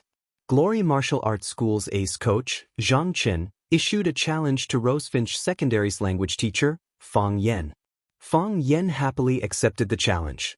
Under the manipulation of someone with ulterior motives, this news instantly spread throughout Rosefinch and Glory Martial Arts School. Glory Martial Arts School students were rubbing their hands in excitement. They were all looking forward to Zhang Chen teaching the guy who brought hope to Rosefinch's students and brought shame to Glory Martial Arts School. Zhang Chen was a professional, an ace, a 3-time MMA champion in Huaqing, and the #1 in Huaqing in many people's hearts. They had confidence in Zhang Chen. They never thought that Zhang Chen would lose. In their dictionaries, there was absolutely no such ominous word. As for Fang Yan, although Rosefinch's students said that he was so powerful and that he had defeated such a brilliant Japanese swordsman, who knew if they were deliberately bragging about him as a hero? Besides, Fang Yan had only defeated one person. In Zhang Chen's path, the number of people who had been defeated by him was innumerable. How could it be more than 1,000? Who was superior and who was inferior? It was obvious at a glance. The Rosefinch's students were in an uproar. The students were discussing and howling. Did teacher Fang Yan really agree? That's great, Mr. Fang should teach those guys who are all brawn and no brains a lesson. Why is the competition starting now? Why isn't it Sunday? We have to go to class today. That's right, I really want to go and cheer for Mr. Fang. What should I do? Should I ask for leave and skip class? That zombie face definitely won't agree to let him go, right? It was rare for Qin Etian to appear in the classroom today. When he heard the discussion in the class, he couldn't help but smile. Watching him fight should be more interesting than going to class. Qin Etian stuffed his earphones into his ears, picked up his bag, and walked out of the classroom. Seeing Qin Etian's action, Tangqing quickly pushed the chair away and ran out. Qin Etian. Tangqing shouted from behind. Qin Etian looked back at Tangqing, smiled, and continued to move forward. Tangqing's heart was instantly filled with joy. She smiled at him and did not object to him going with her to cheer for Fang Yan. Soon, the joy turned into disappointment. Because when he took the initiative to greet her, she didn't even respond. I'm the most handsome guy in school. Why doesn't she respect me and help me protect my face? The revolution had not succeeded yet, and he still had to work hard. As long as there was a chance, Tangqing knew that he would definitely succeed. He walked quickly to Qin Etian's side and walked side by side with her. He said, Qin Etian, who do you think will win the competition between Zhang Qin and Mr. Fang? Fang Yan, Qin Etian said indifferently. Although Mr. Fang is very strong, Zhang Qin is not someone to be trifled with. He's the 3-time champion of Huaqing and the #1 in Huaqing in name. Fang Yan, Qin Etian said again. Tangqing was speechless. It was very difficult to find a common topic with this kind of brainless fan. Following along with Qin Etian's constant praise of Fang Yan, he was really not happy. Since Glory Martial Arts School was a martial arts school, there would naturally be no lack of competition venues. Actually, it didn't matter where Fang Yan fought. Whether it was the hall or the courtyard, the wooden floor or the concrete floor, or even the bushes or the forest, Fang Yan could handle it with ease. The key was to defeat the opponent and not be defeated by the opponent. The Fang family's martial arts hall was classical and grand, but every time he fought with Yi Rou, she would beat him like a dog. How could Fang Yan's mood be good? #1 Practice Hall. This was Glory Martial Arts School's largest competition hall. Fang Yan and Zhang Chen's competition venue was chosen here. When Fang Yan and Zhang Chen arrived, #1 Practice Hall was completely surrounded. Not only were the spectator seats in the hall filled with Glory Martial Arts School students, but even the windows were filled with heads. Wang Hui was also in the middle of the crowd. His face was still bandaged, and he stared viciously at Fang Yan, who was smiling and waving to the surrounding students. Brother Hui, don't be anxious. This kid is going to be out of luck soon, Chen Jian, who was standing beside Wang Hui, said with a cold smile. Zhang Chen isn't someone who knows how to show mercy, Wang Hui said with a ruthless voice. Let's just wait and watch a good show. For the sake of fairness, Zhang Chen even specially invited a referee. The referee was Glory Martial Arts School's most senior coach, Lin Ping. Lin Ping, and had been a coach at Glory Martial Arts School for more than 20 years, and had practically joined when Glory Martial Arts School was founded. Not only was he the coach of Glory Martial Arts School, he was also the Deputy Secretary General of Huaqing Martial Arts Association. Lin Ping, and was a short old man with slicked back hair and a tuft of goatee. He wore a black tang suit and indeed looked like a master. He habitually hid one hand behind his back, stood between Fang Yan and Zhang Chen, and exhorted, in the way of exchanging pointers, friendship comes first, competition comes second. Don't hurt your opponent's vital points, and don't take his life. If anyone breaks the rules, then not only will he lose this match, but he will also lose his future. You two are both young, so remember not to fight fiercely. That would put you at a disadvantage. Zhang Chen repeatedly agreed, saying that he definitely wouldn't. Fang Yan was even more vehement in his denial, saying that they were all friends, so how could he hurt his friend or take his friend's life? That was the act of a beast. Lin Ping, and took 3 steps back and made a gesture with his hands. Fang Yan and Zhang Chen understood, and both of them retreated, putting a distance between them. Are you ready? Lin Ping'an asked. Ready, Fang Yen and Zhang Chen answered at the same time. Begin. Lin Ping and raised his hand and chopped down forcefully, as if he was chopping a hard object. Dong dong dong, Zhang Chen took the lead to attack, his body slightly bent as he charged towards Fang Yan's position. Zhang Chen was around 180 centimeters tall. According to common sense, he wasn't too tall, so he couldn't compete with others in terms of strength. He wasn't short enough, and he wouldn't have much of an advantage in speed. However, this was Zhang Chen's specialty. He had both strength and speed.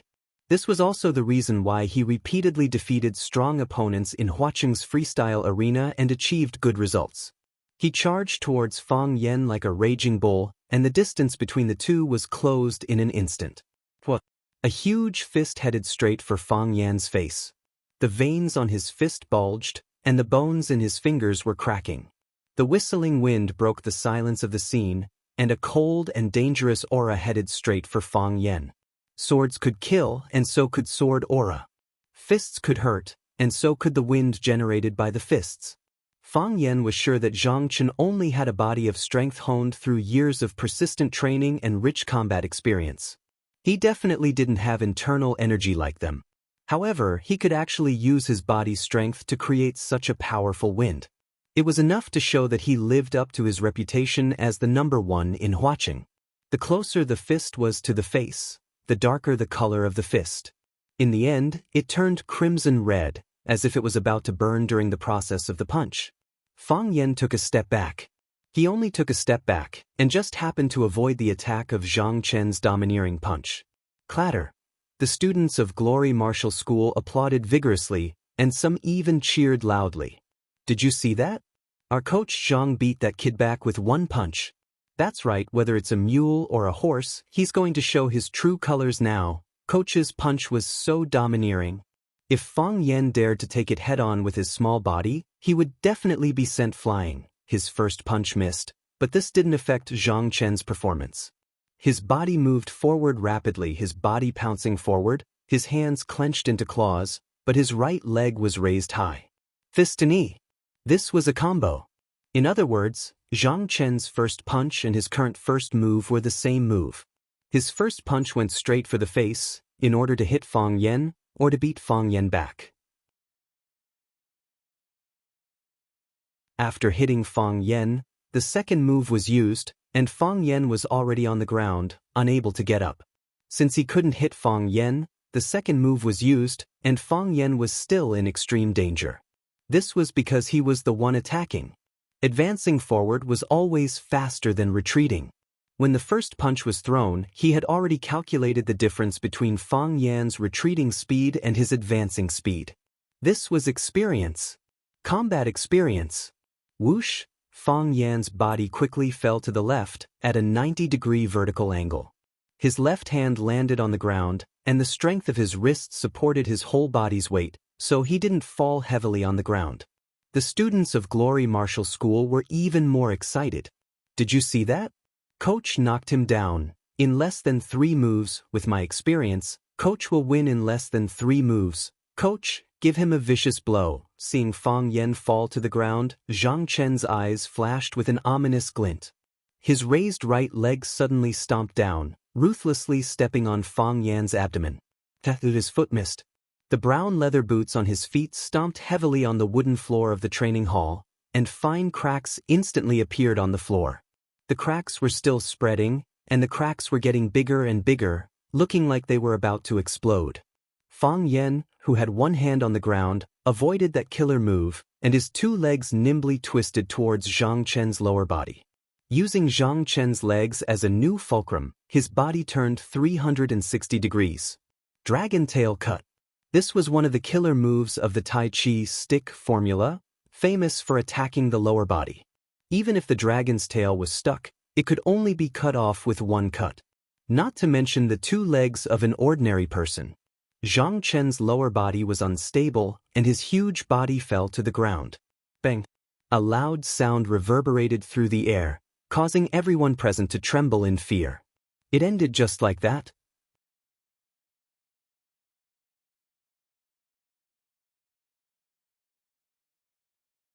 Chapter 109. What kind of battle was the most exciting? The two opponents were evenly matched, fighting to the death with their fists. This kind of battle was exciting and pleasing to the eye. Zhang Chen punched hard enough, but he couldn't touch the corner of Fang Yan's clothes.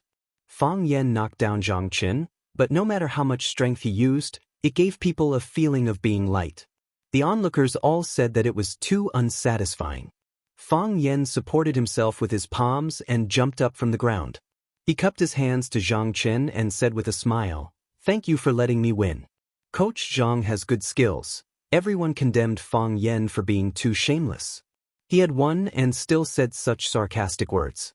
No matter how good Coach Zhang's skills were, he was still defeated by you. Teacher Fang Yan felt very wronged. This was the standard saying on the martial arts field. If someone else said it, it would be noble and unquestionable integrity. How could it be that he said it as shameless? Zhang Chen got up from the ground. Because of the heavy fall just now, his chest was still in pain.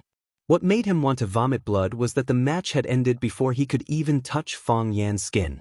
He couldn't enjoy the pleasure of fighting and couldn't test the depth of Fang Yan. One could imagine the grievance in his heart. He stared at Fang Yan angrily and said, "This is not over." Fang Yan laughed and said, "What do I have to do to stop?" "Let's fight again," Zhang Chen said. "Let's have a good fight. Hit my head, hit my flesh, hit my bones. Let me feel pain. A heart-wrenching pain. This is a fight." "That's not good, is it?" Fang Yan refused. Just now, Mr. Lin said that in the way of learning from each other, friendship comes first and competition comes second. You can't hurt people's vital parts or take their lives. If we fight fiercely here, won't we be a joke to the watching students? You and I are both teachers. We can't set a bad example for our students. Zhang Chen felt the pain in his chest increase. It was as if someone had stabbed a knife into the original foundation. Lin Pingyan knew Zhang Chen's character as a martial arts fanatic. It was unrealistic to expect him to give up just like that. He coughed and said, "I did say that friendship comes first and competition comes second, but I also hope that the two teachers can bring an exciting battle to everyone." Lin Pingyan looked at the surrounding Glory students and asked, "Are you guys satisfied?" The students of Glorious Academy shouted in unison. Lin Ping and smiled and said, "It's not just you guys who didn't get enough of it. Even I, this old man, didn't get enough of it. I didn't even see what was going on before the battle ended. What a pity." In the end, Lin Pingyan still sided with Zhang Chen. If Fang Yan defeated Zhang Chen and attempted to further injure Zhang Chen's body, he would definitely stand up and shout that friendship comes first and competition comes second. You can't hurt people's bodies or take their lives. However, right now, Zhang Chen still wanted to continue fighting. Lin Pingyan could only go against his will and speak up for Zhang Chen. Fang Yan looked at Lin Pingyan and asked, "Old Mr. Lin, do you mean for us to fight again?" "Fight again," Lin Pingyan said. "Give us a good fight." Fang Yan's eyes turned cold.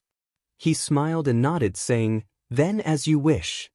The distance between Fang Yan and Zhang Chen was pulled apart again. Lin Pingyan stood between the two and asked, "Are you two ready?" "Ready," Fang Yan and Zhang Chen said at the same time. "Begin." Lin Pingyan's hand chopped down again. As soon as Lin Pingyan's voice fell, Fang Yan's body disappeared from where he stood. Someone exclaimed, because when their eyes scanned the figure of Fang Yan, he had already rushed in front of Zhang Chen and punched towards Zhang Chen's face. He rushed forward and punched in a straight line. It was exactly the same move that Zhang Chen had just used. The difference was that Fang Yan was faster and punched more fiercely. It was so fast that you couldn't catch his trace and so fast that you couldn't hear the whistling wind. Zhang Chen wanted to dodge but found that he couldn't. Just when he wanted to retreat, the fist was already in front of him. Bang! Fang Yan's fist hit Zhang Chen's face. With a crack sound, Zhang Chen's nose was broken. The nose was one of the most vulnerable parts of the human body. A slight hit would cause blood to spurt out. Dark red blood sprayed out and splashed in the direction that Fang Yan was rushing from. Seeing that Fang Yan's face was about to be dyed with blood, he turned on one leg and avoided the scattered blood. He had already jumped into the arms of Zhang Chen. Fang Yan's hands turned into claws and grabbed Zhang Chen's camouflage sportswear. He pulled his body down and his right knee hit his stomach. If the punch to the bridge of the nose was still bearable, then the lethal force of the knee hitting the abdomen was too great. Even if Zhang Chen's resistance to blows was amazing, he still couldn't help but let out a cry of pain. Zhang Chen groaned and his body staggered backward. Dong dong, when he was about to take the third step out of danger, Fang Yan's body leaned forward slightly and grabbed his arm. Like a dragonfly touching the water. He pushed and pulled. He pushed forward to reduce the force and pulled back to control it. Then, Zhang Chen's body fell in the direction of Fang Yan again. So dirty. Fang Yan frowned when he saw his blood-stained face and clothes. With a kick, Zhang Chen's body flew into the air. Boom! Such a big piece of meat fell on the floor, making a sound that sent chills down one's spine. Falling from such a high place, his bones would probably fall apart, right? A fatal blow. Fang Yan used Zhang Chen's move to defeat him. Zhang Chen didn't have any ability to fight back. What did this mean? It meant that the two of them weren't from the same world. They weren't on the same level at all. Fang Yan could completely suppress him and beat him down. The whole place was quiet. No one talked, no one laughed, and no one answered Fang Yan's question. Even their breathing felt so heavy. Zhang Chen, Glory Martial Arts School's ace coach, Huaqing's 3-time MMA champion, and was still called Huaqing's MMA king. How could he be so weak in front of this man? Although it wasn't hot-blooded, it wasn't exciting, and there were no punches hitting flesh. However, everyone was shocked by what they saw. Shocked by his strength. Shocked by his unbelievable strength. They felt their hearts pounding as if they were about to jump out of their chests. Fang Yan scanned the whole place and said with a smile, "Sorry, I can't show you the scene of you punching me and I kicking you." Glory Martial Arts School's students finally came to their senses. Some of the students ran toward Zhang Chen, wanting to help him up and check on his injuries. More people surrounded Fang Yan, preparing to use their advantage in numbers to punish this arrogant and ruthless person. Wang Hui's expression was ferocious. He led the crowd forward and roared, "Stop him and avenge the coach." Fang Yan didn't hide or evade. He stood proudly without fear. He stood in place without moving, as if waiting for those students who had lost control of their emotions to rush over. Baldy was alone. Seeing that these students wanted to gang up on Fang Yan, he desperately squeezed forward and shouted, "Get out of the way, get out of the way, I'm from the security department." Fang Yingying and Fang Haohan were also watching from the side. They didn't expect these students to dare to stand in a circle. By the time the two of them reacted, they were already squeezed to the back of the crowd. "Hero, they want to bully junior martial uncle," Fang Haohan said aloud. "They can't bully him," Fang Yingying said with a cold smile. As he spoke, his hands reached forward and grabbed a student's shoulder with each hand. With a forceful swing, their bodies fell to one corner. Fang Yingying didn't even look at them. He had already grabbed the back of the neck of the other two students, Lin Ping, and was checking Zhang Chen's body. Seeing that these guys wanted to gang up on him, he immediately stopped them. "What are you doing? What do you want? Get back, get back. Disciplinary team, disciplinary team." The first student rushed toward Fang Yan. He punched Fang Yan's body. Fang Yan leaned his body slightly and grabbed his arm. The opponent's fist didn't stop. He stabbed the chest of a student on the opposite side. Another attacker slashed at Fang Yan's ribs with his saber. Fang Yan pulled his saber back, and the student spun on the spot. He became a sandbag in front of Fang Yan, and was beaten black and blue by countless people. The third attacker was sent flying by Fang Yan with a kick. The fourth attacker was knocked to the ground by Fang Yan's knee. Fang Yan moved. He actually took the initiative to walk toward the crowd and toward the entrance of Hall Number 1. "If I want to leave, who can stop me?" Fang Yan shouted arrogantly. He reached out his hand. While the student in front of him was still hesitating whether to hit his face or kick him, he slapped him down. At the same time, the two of them quickly changed positions. It turned out that Fang Yan was behind him and the student was in front of him. In an instant, he became the student in front of Fang Yan. He pushed the student behind him and used his body as a sandbag to block the 5 to 6 fists and more than 10 feet behind him. No matter how ferocious the punches were, no matter how sharp the kicks were, no matter how fierce the attacks were, they were all hitting the air in front of him. Fang Yan was besieged by countless people. However, these people couldn't touch his skin or even the corner of his clothes. He raised his foot and walked forward. He didn't turn left or right. He walked straight out, as if he was taking a leisurely stroll in a courtyard. Some students rushed over, but when they saw Fang Yan's smiling face, they quickly retreated. More students parted on both sides, allowing Fang Yan to walk past them effortlessly. Occasionally, someone wanted to sneak up on him but was kicked to the ground by Fang Yan. In the end, no one dared to stand up to challenge Fang Yan. They wanted to challenge this terrifying demon. Fang Yan stopped in his tracks. He stood on the stone road. He stood in the middle of the campus. He glanced at the glorious students in front and behind him and said loudly, "Are you not convinced? Do you feel like a wild chicken with weeds? I am stronger than you. I am stronger than you. Now, you can only do one thing. Raise your head and look up to the existence of people like me."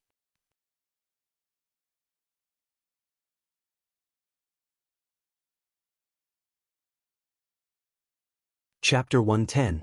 At that time, the red sun in the sky had just bloomed a warm light, and the bright red triangular plum blossoms had covered the gray mottled walls. Unknown birds were singing among the tall and straight sycamore trees. When they were combing their feathers, they accidentally shook off the dew on the leaves and sprinkled it on the faces and bodies of the students. It was cold with the refreshing smell of the leaves. It was an intoxicating and breathtaking morning. The whole place was silent. No one spoke, and even their breathing slowed down. Everyone was staring at the man standing in the middle of the crowd, the man who was invincible when he fought against 100 people. He was delicate and handsome, and his face was repulsive. He was gentle and modest, and he was arrogant and arrogant. He was cruel and merciless, and he was compassionate. He had defeated the ace coach of Glory. He had said that Glory's students were useless. Everyone should hate him and ostracize him. However, from the bottom of their hearts, they had a strange impression of him. From the beginning until now, he had not seriously injured any of the students who had surrounded him. Even if he said it too bluntly and harshly, didn't this prove that he was a frank and sincere man? People who practiced martial arts most admired those who were stronger than them. Fang Yan had conquered them with his valiant strength and won their heartfelt respect. Except for Fang Yan, who else could be like him? Xianxia slightly raised her head, and under the direct light, her beautiful eyes were full of brilliance. She looked at Fang Yan in the distance and said with a light smile, "You see, this is the man I like." The smile on Tongqing's face instantly froze. He turned around and looked at Xianxia's delicate and flawless side profile and said, "Don't always say such things, okay? I feel very sad when I hear it. Mr. Fang is indeed very powerful, and I am proud of him now. But, do you know that one sentence of yours can completely destroy other people's good mood?" Xianxia still looked at Fang Yan and said without turning her head, "But what should I do? I don't like to lie and pretend." Tongqing felt like he was about to cry. Surrounded by Fang Yingying and Fang Haohan, and accompanied by Baldi, Fang Yan walked out of the crowd and walked toward the gate of Glory Martial Arts School. Baldi felt that he had never looked so good before. He thought that his bald head, which had only a few hairs left, must be shining so brightly that they could not open their eyes. He waved his hand at the Radiant Academy students who were following behind him and saluting him, saying, go back, there's no need to send me off." After thinking for a moment, he added, "You little brats, if you dare to cause trouble at the entrance of Rosefinch Secondary again, just wait and see how I'll deal with you. If I can't deal with you, I'll let Teacher Fang Yan deal with you." The students of Glory Martial School chuckled, not taking Baldi's threats seriously at all. "You still dare to laugh, see if I don't tear your mouths apart?" Baldi shouted angrily, feeling that he had lost face. "Can't you see that I'm wearing a big tiger skin? Why aren't you guys afraid at all? I'm really worried for you guys. Baldy. Fang Yan couldn't help but shout. According to Fang Yan's plan, after the speech just now, he should not speak anymore. What he needed to do was to hold his head high and his chest out.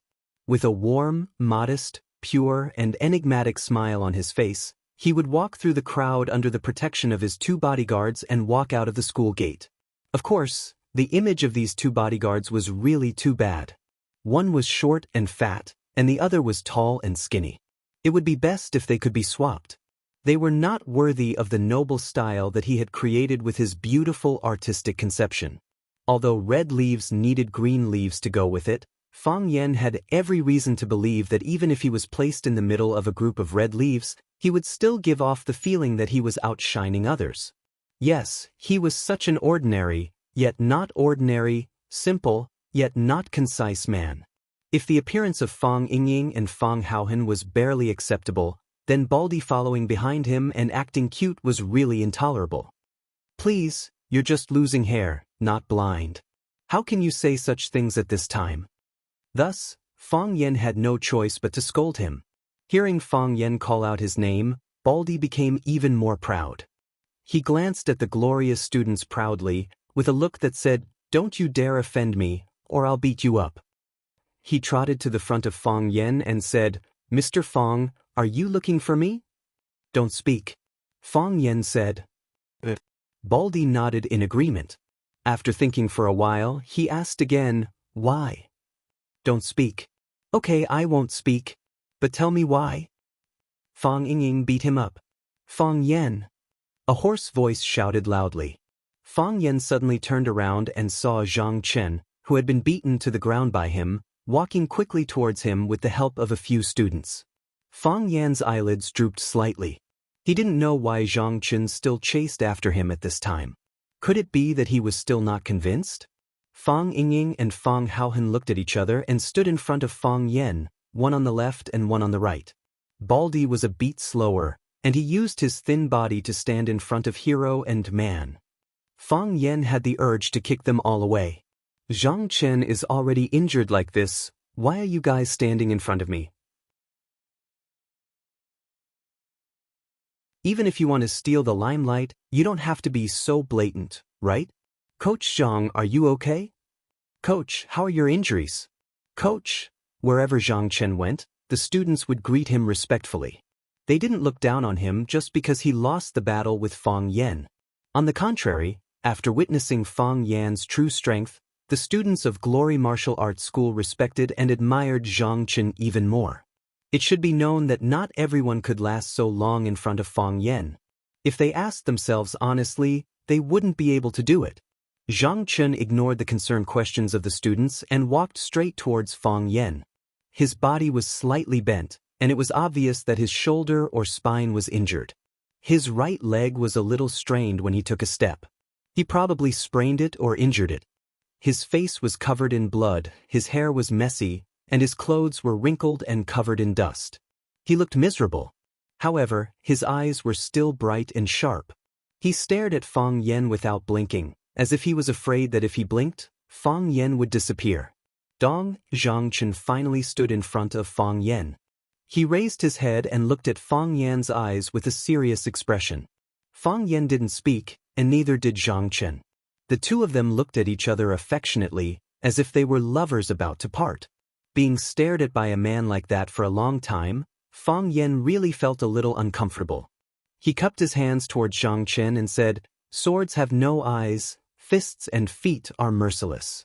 Sometimes on the martial arts field, even if you want to stop, you have no choice. If I hit too hard, please forgive me, Coach Zhang." "I want to worship you as my teacher," Zhang Chen said. "What?" Fang Yan couldn't believe his ears. "I want to worship you as my teacher," Zhang Chen said again. His voice was louder than before, and his expression was more determined and persistent. "Please accept me as your disciple." The teachers and students of Glory Martial School were all stunned. Zhang Chen wanted to worship Fang Yan as his teacher? Zhang Chen was their coach, their teacher. If he worshipped Fang Yan as his teacher, then what should they call Fang Yan? With such a close relationship, how would they fight in the future? Fang Yan looked at Zhang Chen's eyes and knew that this man wasn't lying. He really wanted to worship him as his teacher. Fang Yan refused and said, "Coach Zhang, don't joke around. How am I qualified to be your teacher? Coach Zhang has ample stamina and rich fighting experience. As long as he practices diligently, he will definitely have even more extraordinary achievements in the future. I'm not joking. I really want to worship you as my teacher. I definitely want to worship you as my teacher," Zhang Chen said with a heavy voice. Because his emotions were too agitated, the wound on his chest was pulled, and he even covered his mouth and coughed a few times. Before sparring with you, I also thought that I had extraordinary strength and rich fighting experience, and that there was almost no one in Huaqing who could match me. But after sparring with Mr. Fang, I realized how laughable my thoughts were. There is always someone better than you out there. The old ancestor has never lied to us. I know how big the gap between us is, a gap higher than the sky and deeper than the sea. You have the qualifications to be my teacher, but I'm afraid that I don't have the qualifications to be your disciple. Zhang Chen bowed his head and bowed, almost using a pleading tone to say, "Mr. Fang, please accept me as your disciple." Fang Yan sighed softly and said, "Coach Zhang, I can't accept you as my disciple. I'm just a teacher, a language teacher. The martial arts I learned are to strengthen my body, and I've never thought of using it for anything else. I'm a low-key person, and I don't want my life to become overly complicated. So, let's maintain the status quo. You continue to be the coach of Brilliant Martial Arts School, and I'll continue to be my language teacher at Rosefinch Secondary. When we're free, let's meet up for a drink. It's that simple." Fang Yan waved his hand and said, "I have to go back. The next 2 periods are language classes." Zhang Chen tried his best to straighten his back, and said to the students who were supporting him on both sides, "Let go of me." "Coach, let go," Zhang Chen shouted. The students didn't dare to disobey, and could only let go of his arms. Thump. Zhang Chen knelt on the ground. Under the gazes and astonishment of hundreds of brilliant martial arts school teachers and students, he knelt on the stone pavement in the middle of the school grounds. "I beg you," Zhang Chen shouted at Fang Yan's back.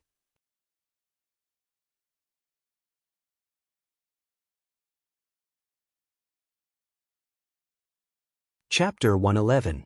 A man's knees were gold. Zhang Chen's kneeling really gave Fang Yan a headache. Accept it? That was not realistic. It was not like what was written in novels or movies. The reason was that Kung Fu was only passed on to males and not females.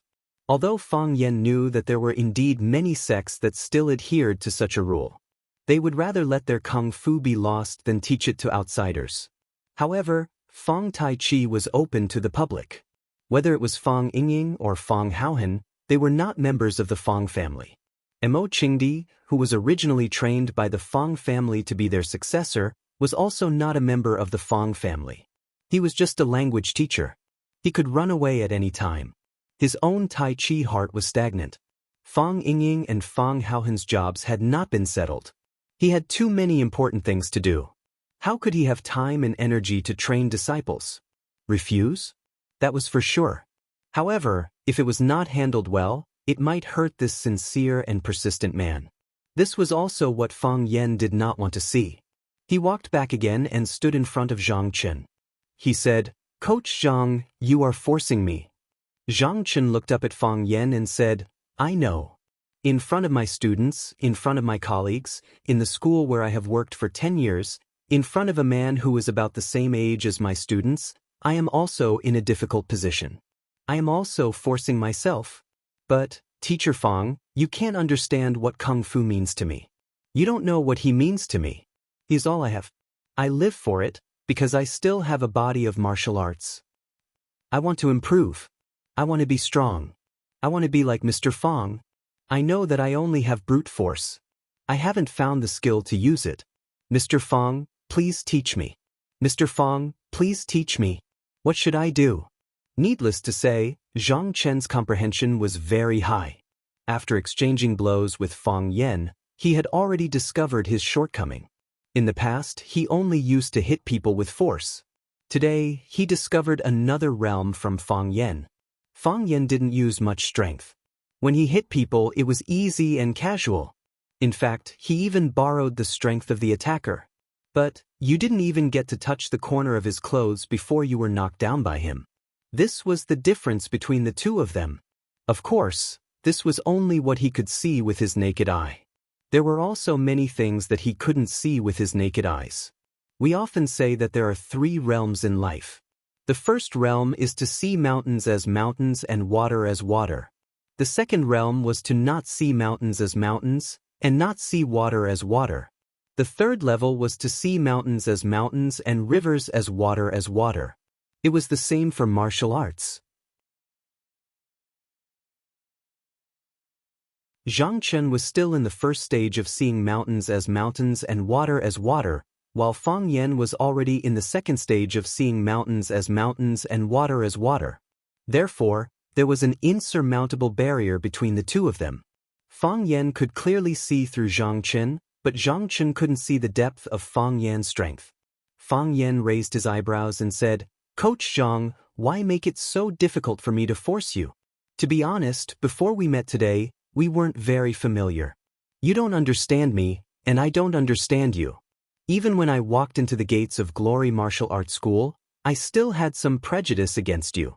I thought it was because of what happened that night that you deliberately challenged me to take revenge. Of course, now that I've come into contact with Coach Zhang, I know that my thoughts were gauging the heart of a gentleman with my own mean measure. Coach Zhang's character and strength are both trustworthy. But I don't think this is the reason why I should accept you as my disciple. You're anxious to improve, anxious to become stronger. I'm the same as you. I'm also anxious to improve. I also have stronger people to defeat. I'm very busy every day. So you too. So, let's talk about becoming your disciple in the future." Seeing the disappointment and pain in Zhang Chen's eyes, Fang Yan couldn't bear it and said, "However, we can be friends. In the future, if you have any doubts or questions, you can ask and we can discuss them together. 2 people discussing is always better than 1 person thinking bitterly, right? Come, get up. Don't kneel." As Fang Yan spoke, he bent down to help Zhang Chen up from the ground. Kneeling in front of him in front of so many people, what was this? Fang Yan couldn't bear it. "No, I must become your disciple." Zhang Chen still insisted on kneeling on the ground, his expression firm and voice stubborn as he said, "I know, my actions today were too rash. I know your rules. Accepting a disciple doesn't just look at the disciple's comprehension, it's more important to look at the disciple's temperament. You still don't understand me, so not accepting me is a matter of course. I will persist, I will definitely wait until you are willing to accept me as your disciple." Fang Yan looked deeply at Zhang Chen, patted his shoulder hard and said, "Find some alcohol to rub your wounds. Don't do any extreme exercises these few days." After saying that, Fang Yan turned and left. Fang Yingying and Fang Haohen, the 2 dutiful bodyguards, immediately followed. Baldy wanted to say a few more harsh words, but he didn't know what else to say after holding it in for a long time. He waved his hand and left behind Fang Yan in a very stylish manner. Fang Yan. At the entrance of Brilliant Martial Arts School, a clear girl's voice came from behind. Fang Yan turned around and saw Qin Yitian in Rosefinch uniform running towards him. Tang Cheng was a competent follower, following closely behind Qin Yin. "Why are you 2 here?" Fang Yan asked doubtfully. Qin Yitian looked up and smiled lightly, saying, "If you say you only saw me now, I will pretend to be deceived by you. Okay?" Fang Yan knew that his lie was seen through by Qin Yitian. He had indeed seen Qin Yitian and Tang Cheng standing outside the crowd a long time ago. In a strange place like Brilliant Martial Arts School, where there were many boys and almost 0 girls, it was hard not to notice a stunning girl like Qin Yitian. Fang Yan smiled awkwardly and said, "What's the matter?" "Nothing," Qin Yitian said. "I ran over to ask you a question." "What question?" "Fang Yan, I like you more and more, what should I do?" Fang Yan blushed and pretended to be angry. "What are you talking about? Hurry back to class." He looked at Tang Cheng and said, "Tang Cheng, you have to supervise Qin Yitian to class." You are not allowed to skip class, or else I will deduct your conduct points." After saying that, Fang Yan turned around and left. His footsteps were swift and fast. Fang Yingying and Fang Haohen looked at each other, hesitated for a moment, and then quickly chased in the direction that Fang Yan left. "Junior Marshal Uncle, who is this little girl? Why is she so bold and fierce?" Fang Yingying followed behind Fang Yan and asked. "I feel that she is very dangerous." Fang Haohen heard that the woman was in danger and said, "I will go take care of her." Fang Yingying stopped Fang Haohen, who wanted to go back and beat the girl, and said, "I mean, Junior Marshal Uncle is very dangerous? Don't worry, no one is safer than you. Even I am 100 times more dangerous than you." Fang Haohen thought carefully but still couldn't figure out why he was so safe. Junior Marshal Uncle and Fang Yingying's kung fu were better than his. "It shouldn't be. She is prettier than Miss Yi," Fang Yingying praised. After a pause, he thought of Miss Ye's ferocious look when she beat people, so he quickly changed his words and said, "She is as beautiful as Miss Yi. I don't think she is very beautiful." Baldy was very proud but deliberately showed a trace of disdain, and said, "She is just Qini Tian. She walks in front of me every day." Baldy was the school security guard, and his duty was to protect the safety of the students at the school gate. Of course, he occasionally cooperated with the school to check if the students were wearing their student IDs. Qin Etian indeed walked in front of Baldy every day after class. Xiaxia Mountain. It was the highest mountain in the Lingnan area and also a famous tourist attraction in Huaqing. Because the 9th class performed well when they received the Wu Ren investigation group, the school specially allocated a sum of money for the 9th class's travel expenses as a reward. After a discussion with the students, Fang Yan chose Xiaxia Mountain, which was near Huaqing. They would leave on Saturday and go back on Sunday afternoon. They would spend a night on the mountain. Every student looked forward to watching the sunrise from the top of the mountain. However, in order to persuade the school to agree to their plan, Fang Yan tried his best to persuade Lu Chaoge. The luxurious bus spun and spun on the rugged mountain road. Fang Yan stood beside the driver with his back facing the mountain rocks and grass in front of him. He looked at the bus full of Class 9 students and said, "Students, come, let's sing a song." "What song?" The lively Su Ying was the first to ask. Fang Yan thought about it and felt that he was not good at this kind of thing. He said, "Who is the member of the sports committee?" "That's me." Su Ying's cheerful voice sounded again in the bus. Fang Yan looked at Su Ying and said, "Then, Su Ying, you take the lead and sing a song. Everyone sing along. Since it's a trip, how can there be no singing?" "Then let's sing A Love Letter by Teresa Ting. I like this song very much." Su Ying looked at Fang Yan and said, "A love letter of yours makes my face blush and my heart skip a beat. Ready, go." "A love letter of yours makes my face blush and my heart skip a beat. Your frankness and passion make me not know what to do. Your tender and sweet feelings are like the rhythm of nature lingering in my ears. Your love makes me think about you day and night." The students' cheerful and melodious voices came from the bus. However, when Fang Yan heard this song, he felt restless. He looked at Su Ying, who was singing passionately, and thought to himself, "Could she be the one who stuffed a paper crane love letter into my lesson plan?"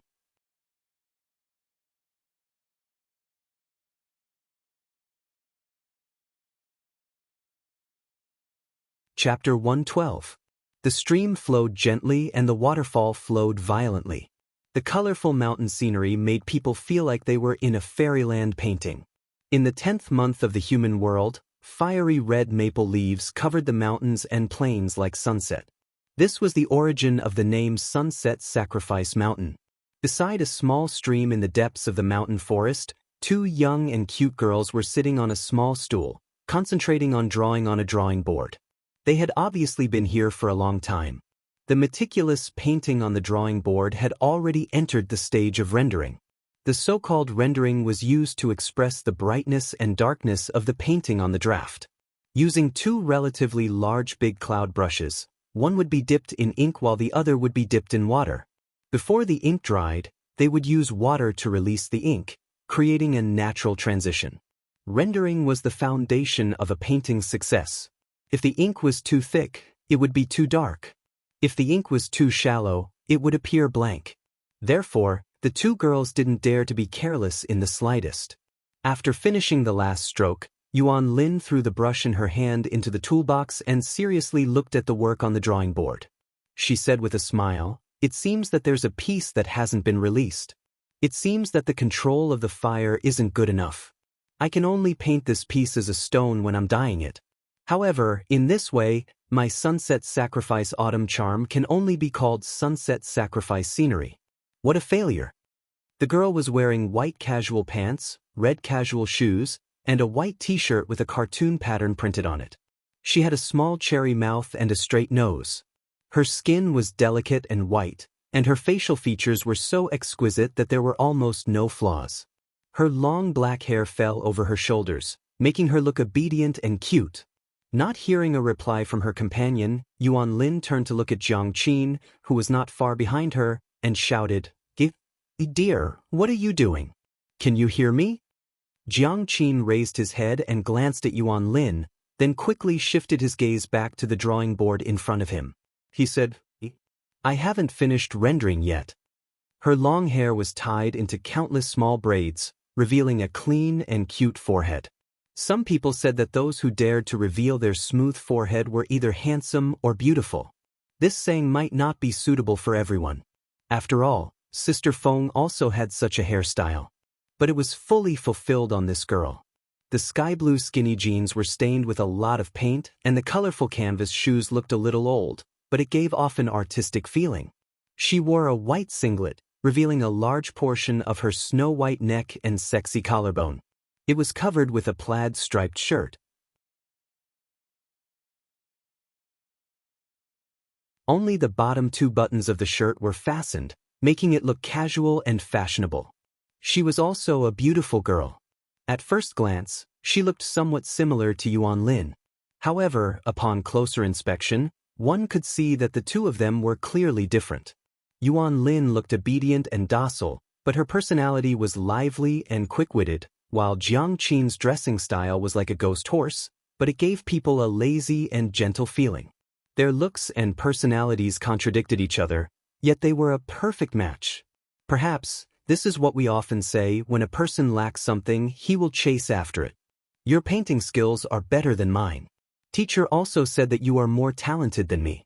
Usually, you finish painting before me. Why are you slower than me today? A smile appeared on the corner of Wang Lin's mouth. She suddenly ran toward Jiang Qin and said, "What are you painting? Let me see." Clatter, Jiang Qin immediately put down the brush and quickly took out a piece of white paper from under the drawing board to cover the painting he was just developing. Wang Lin could only see a vague shadow, so she couldn't determine what Jiang Qin was painting. She pouted and said, "Jiang Qin, you are not loyal. I have shown you my painting. Why don't you show me yours? Didn't you say you want to paint maple falling full stream?"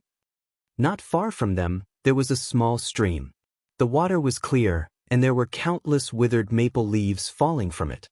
Jiang Qin liked it at first sight, so he wanted to paint this scene. He also gave it a name, Maple Falling Full Stream. "Wang Lin, you are so annoying," Jiang Qin said with a red face. "How am I annoying? I just want to see your painting. If you want to see mine, please feel free. I'm not going to be secretive like some people are." "Humph, you have a guilty conscience," Wang Lin said with disdain. She suddenly seemed to understand something. She looked at Jiang Qin with a strange look and said, "Jiang Qin, you are not painting, are you?" Jiang Qin's cheeks became redder. He pretended to be righteous and said rudely, "How am I feeling guilty? What do I have to feel guilty about? My Maple Falling Full Stream is not finished yet. Of course, I can't show it to you. I want to show my work in the most perfect way. It is still gray now. Why must I show it to you?" Wang Lin stared at Jiang Qin with sparkling eyes and said, "That's not the reason. There must be another reason." "There is. If I say there isn't, then there isn't. If I say there is, then there is. Think what you want. If you want to prove yourself, then show me your painting." "I won't. Why should I prove it to you?" You have a guilty conscience. You are a thief. You are a ghost. Annoying ghost. Amidst the red leaves and green grass, the two girls quarreled with each other. Their coquettish and somewhat embarrassed appearance, and their clear and melodious voice, like the tinkling sound of a clear spring behind them, made people feel relaxed and happy, and made people want to draw them into a painting. Jiang Qin and Yuan Lin lay side by side on the maple leaves in the grass, looking at the fiery red maple tree above their heads in a daze. After a long time, Yuan Lin asked, "Are you still thinking about him?" "Thinking?" Jiang Qin sighed softly. "Rather than thinking, it is better to say that I miss him." "Then I still miss him," Yuan Lin said. "For women like us, if we sigh for a man, it means that we have him in our hearts. You can't lie to me because you can't lie to yourself. At our age, saying that love is too extravagant. It is just a beautiful memory in life. In the future, we will experience countless such fragments, and when these pictures are pieced together, it will be our lifetime of love. It is just that my time with him is too short. It is so short that I don't know what to recall even if I try my best." A gentle look, a touching word of love, or even just an ordinary brush of the shoulder, can be the content of memories. Is he really that good? Not good at all. Then why can't you forget him? The best way to forget a relationship is to start a new one. You also know that more than half of the guys on the school hunk list like you. Are you really not willing to give them a chance? They are too childish. Jiang Qin said. That is true. Yuan Lin nodded. They only know how to send flowers, snacks, and write love poems. Their thinking is not mature at all. A man should wield his sword and kill in all directions. A concubine plays the zither, drifts with her husband, and laughs with him 3,000 times. Why don't they understand? A man must first wield his sword and kill in all directions to win a beauty who is willing to play the zither and laugh with him? In the future, they will understand, right? Without the precipitation of life experience and the struggle in society, how can they have such a deep and painful understanding? Sigh. Yuan Lin sighed deeply. Sigh. Jiang Qin also sighed deeply. The two women were feeling sentimental about their love that had ended before they even started and their sad and helpless fate when a man's sudden shout woke them up. "Oh, someone is drawing here." The man spoke in English, so he should be a foreign tourist. Jiang Qin and Yuan Lin hurriedly sat up from the grass and saw a tall man with brown hair and blue eyes preparing to look at their drawing. They hurriedly stopped him. "What do you want to do?" "Stop." Thinking that this American might not understand Wuxia language, Yuan Lin said it again in English. "Please do not look at other people's things without permission. This is very immoral behavior." There were 3 Americans, 2 Caucasians, and 1 black. They all had the typical tall figure of Westerners, and they were also very good-looking. They carried a huge bag on their backs and had professional Hasselblad cameras around their necks. Seeing 2 excessively beautiful girls jump out of the grass, like 2 fairies falling from the sky, the 3 Americans were pleasantly surprised. "Oh, sorry." The dark-skinned Jocko took the initiative to apologize to Jiang Qin and Yuan Lin. "It's my friend who is too rude. We should be considered as half of the same profession. When I saw someone drawing, I couldn't help but want to look." He turned out to be speaking Wuxia language. Although he was not very fluent, there was no problem in communicating. He pointed to the camera hanging around his neck and said, "We are photographers. The photographers of National Geographic magazine. You write the beautiful picture in front of you on paper, and we record the beautiful picture with the camera. We are all artists, aren't we?" Hearing that the man claimed to be a photographer of National Geographic magazine, Jiang Qin and Yuan Lin were a little relieved. National Geographic was a very famous travel magazine in the world, and both of them were die-hard fans of National Geographic. After so many years of reading the magazine, now seeing their staff, they felt a sense of surprise and familiarity. Seeing the 2 girls let down their guard, the smile on Jaco's face became more charming. He took the initiative to reach out to Yuan Lin and said, "Hello, I'm Jocko. This is my companion, Mason." "Oh, The one who shook hands with your friend is Bolton. After the introduction, Jocko looked around professionally and said to Jiang Qin and Yuan Lin, "Two beautiful ladies, I have a very important thing to ask of you. Please promise me." "What is it?" "Can you be our models?" Jocko said sincerely. "You're tuning in to the Wang Lin's Journey YouTube channel. Don't forget to subscribe and join us on this journey to catch the most captivating stories.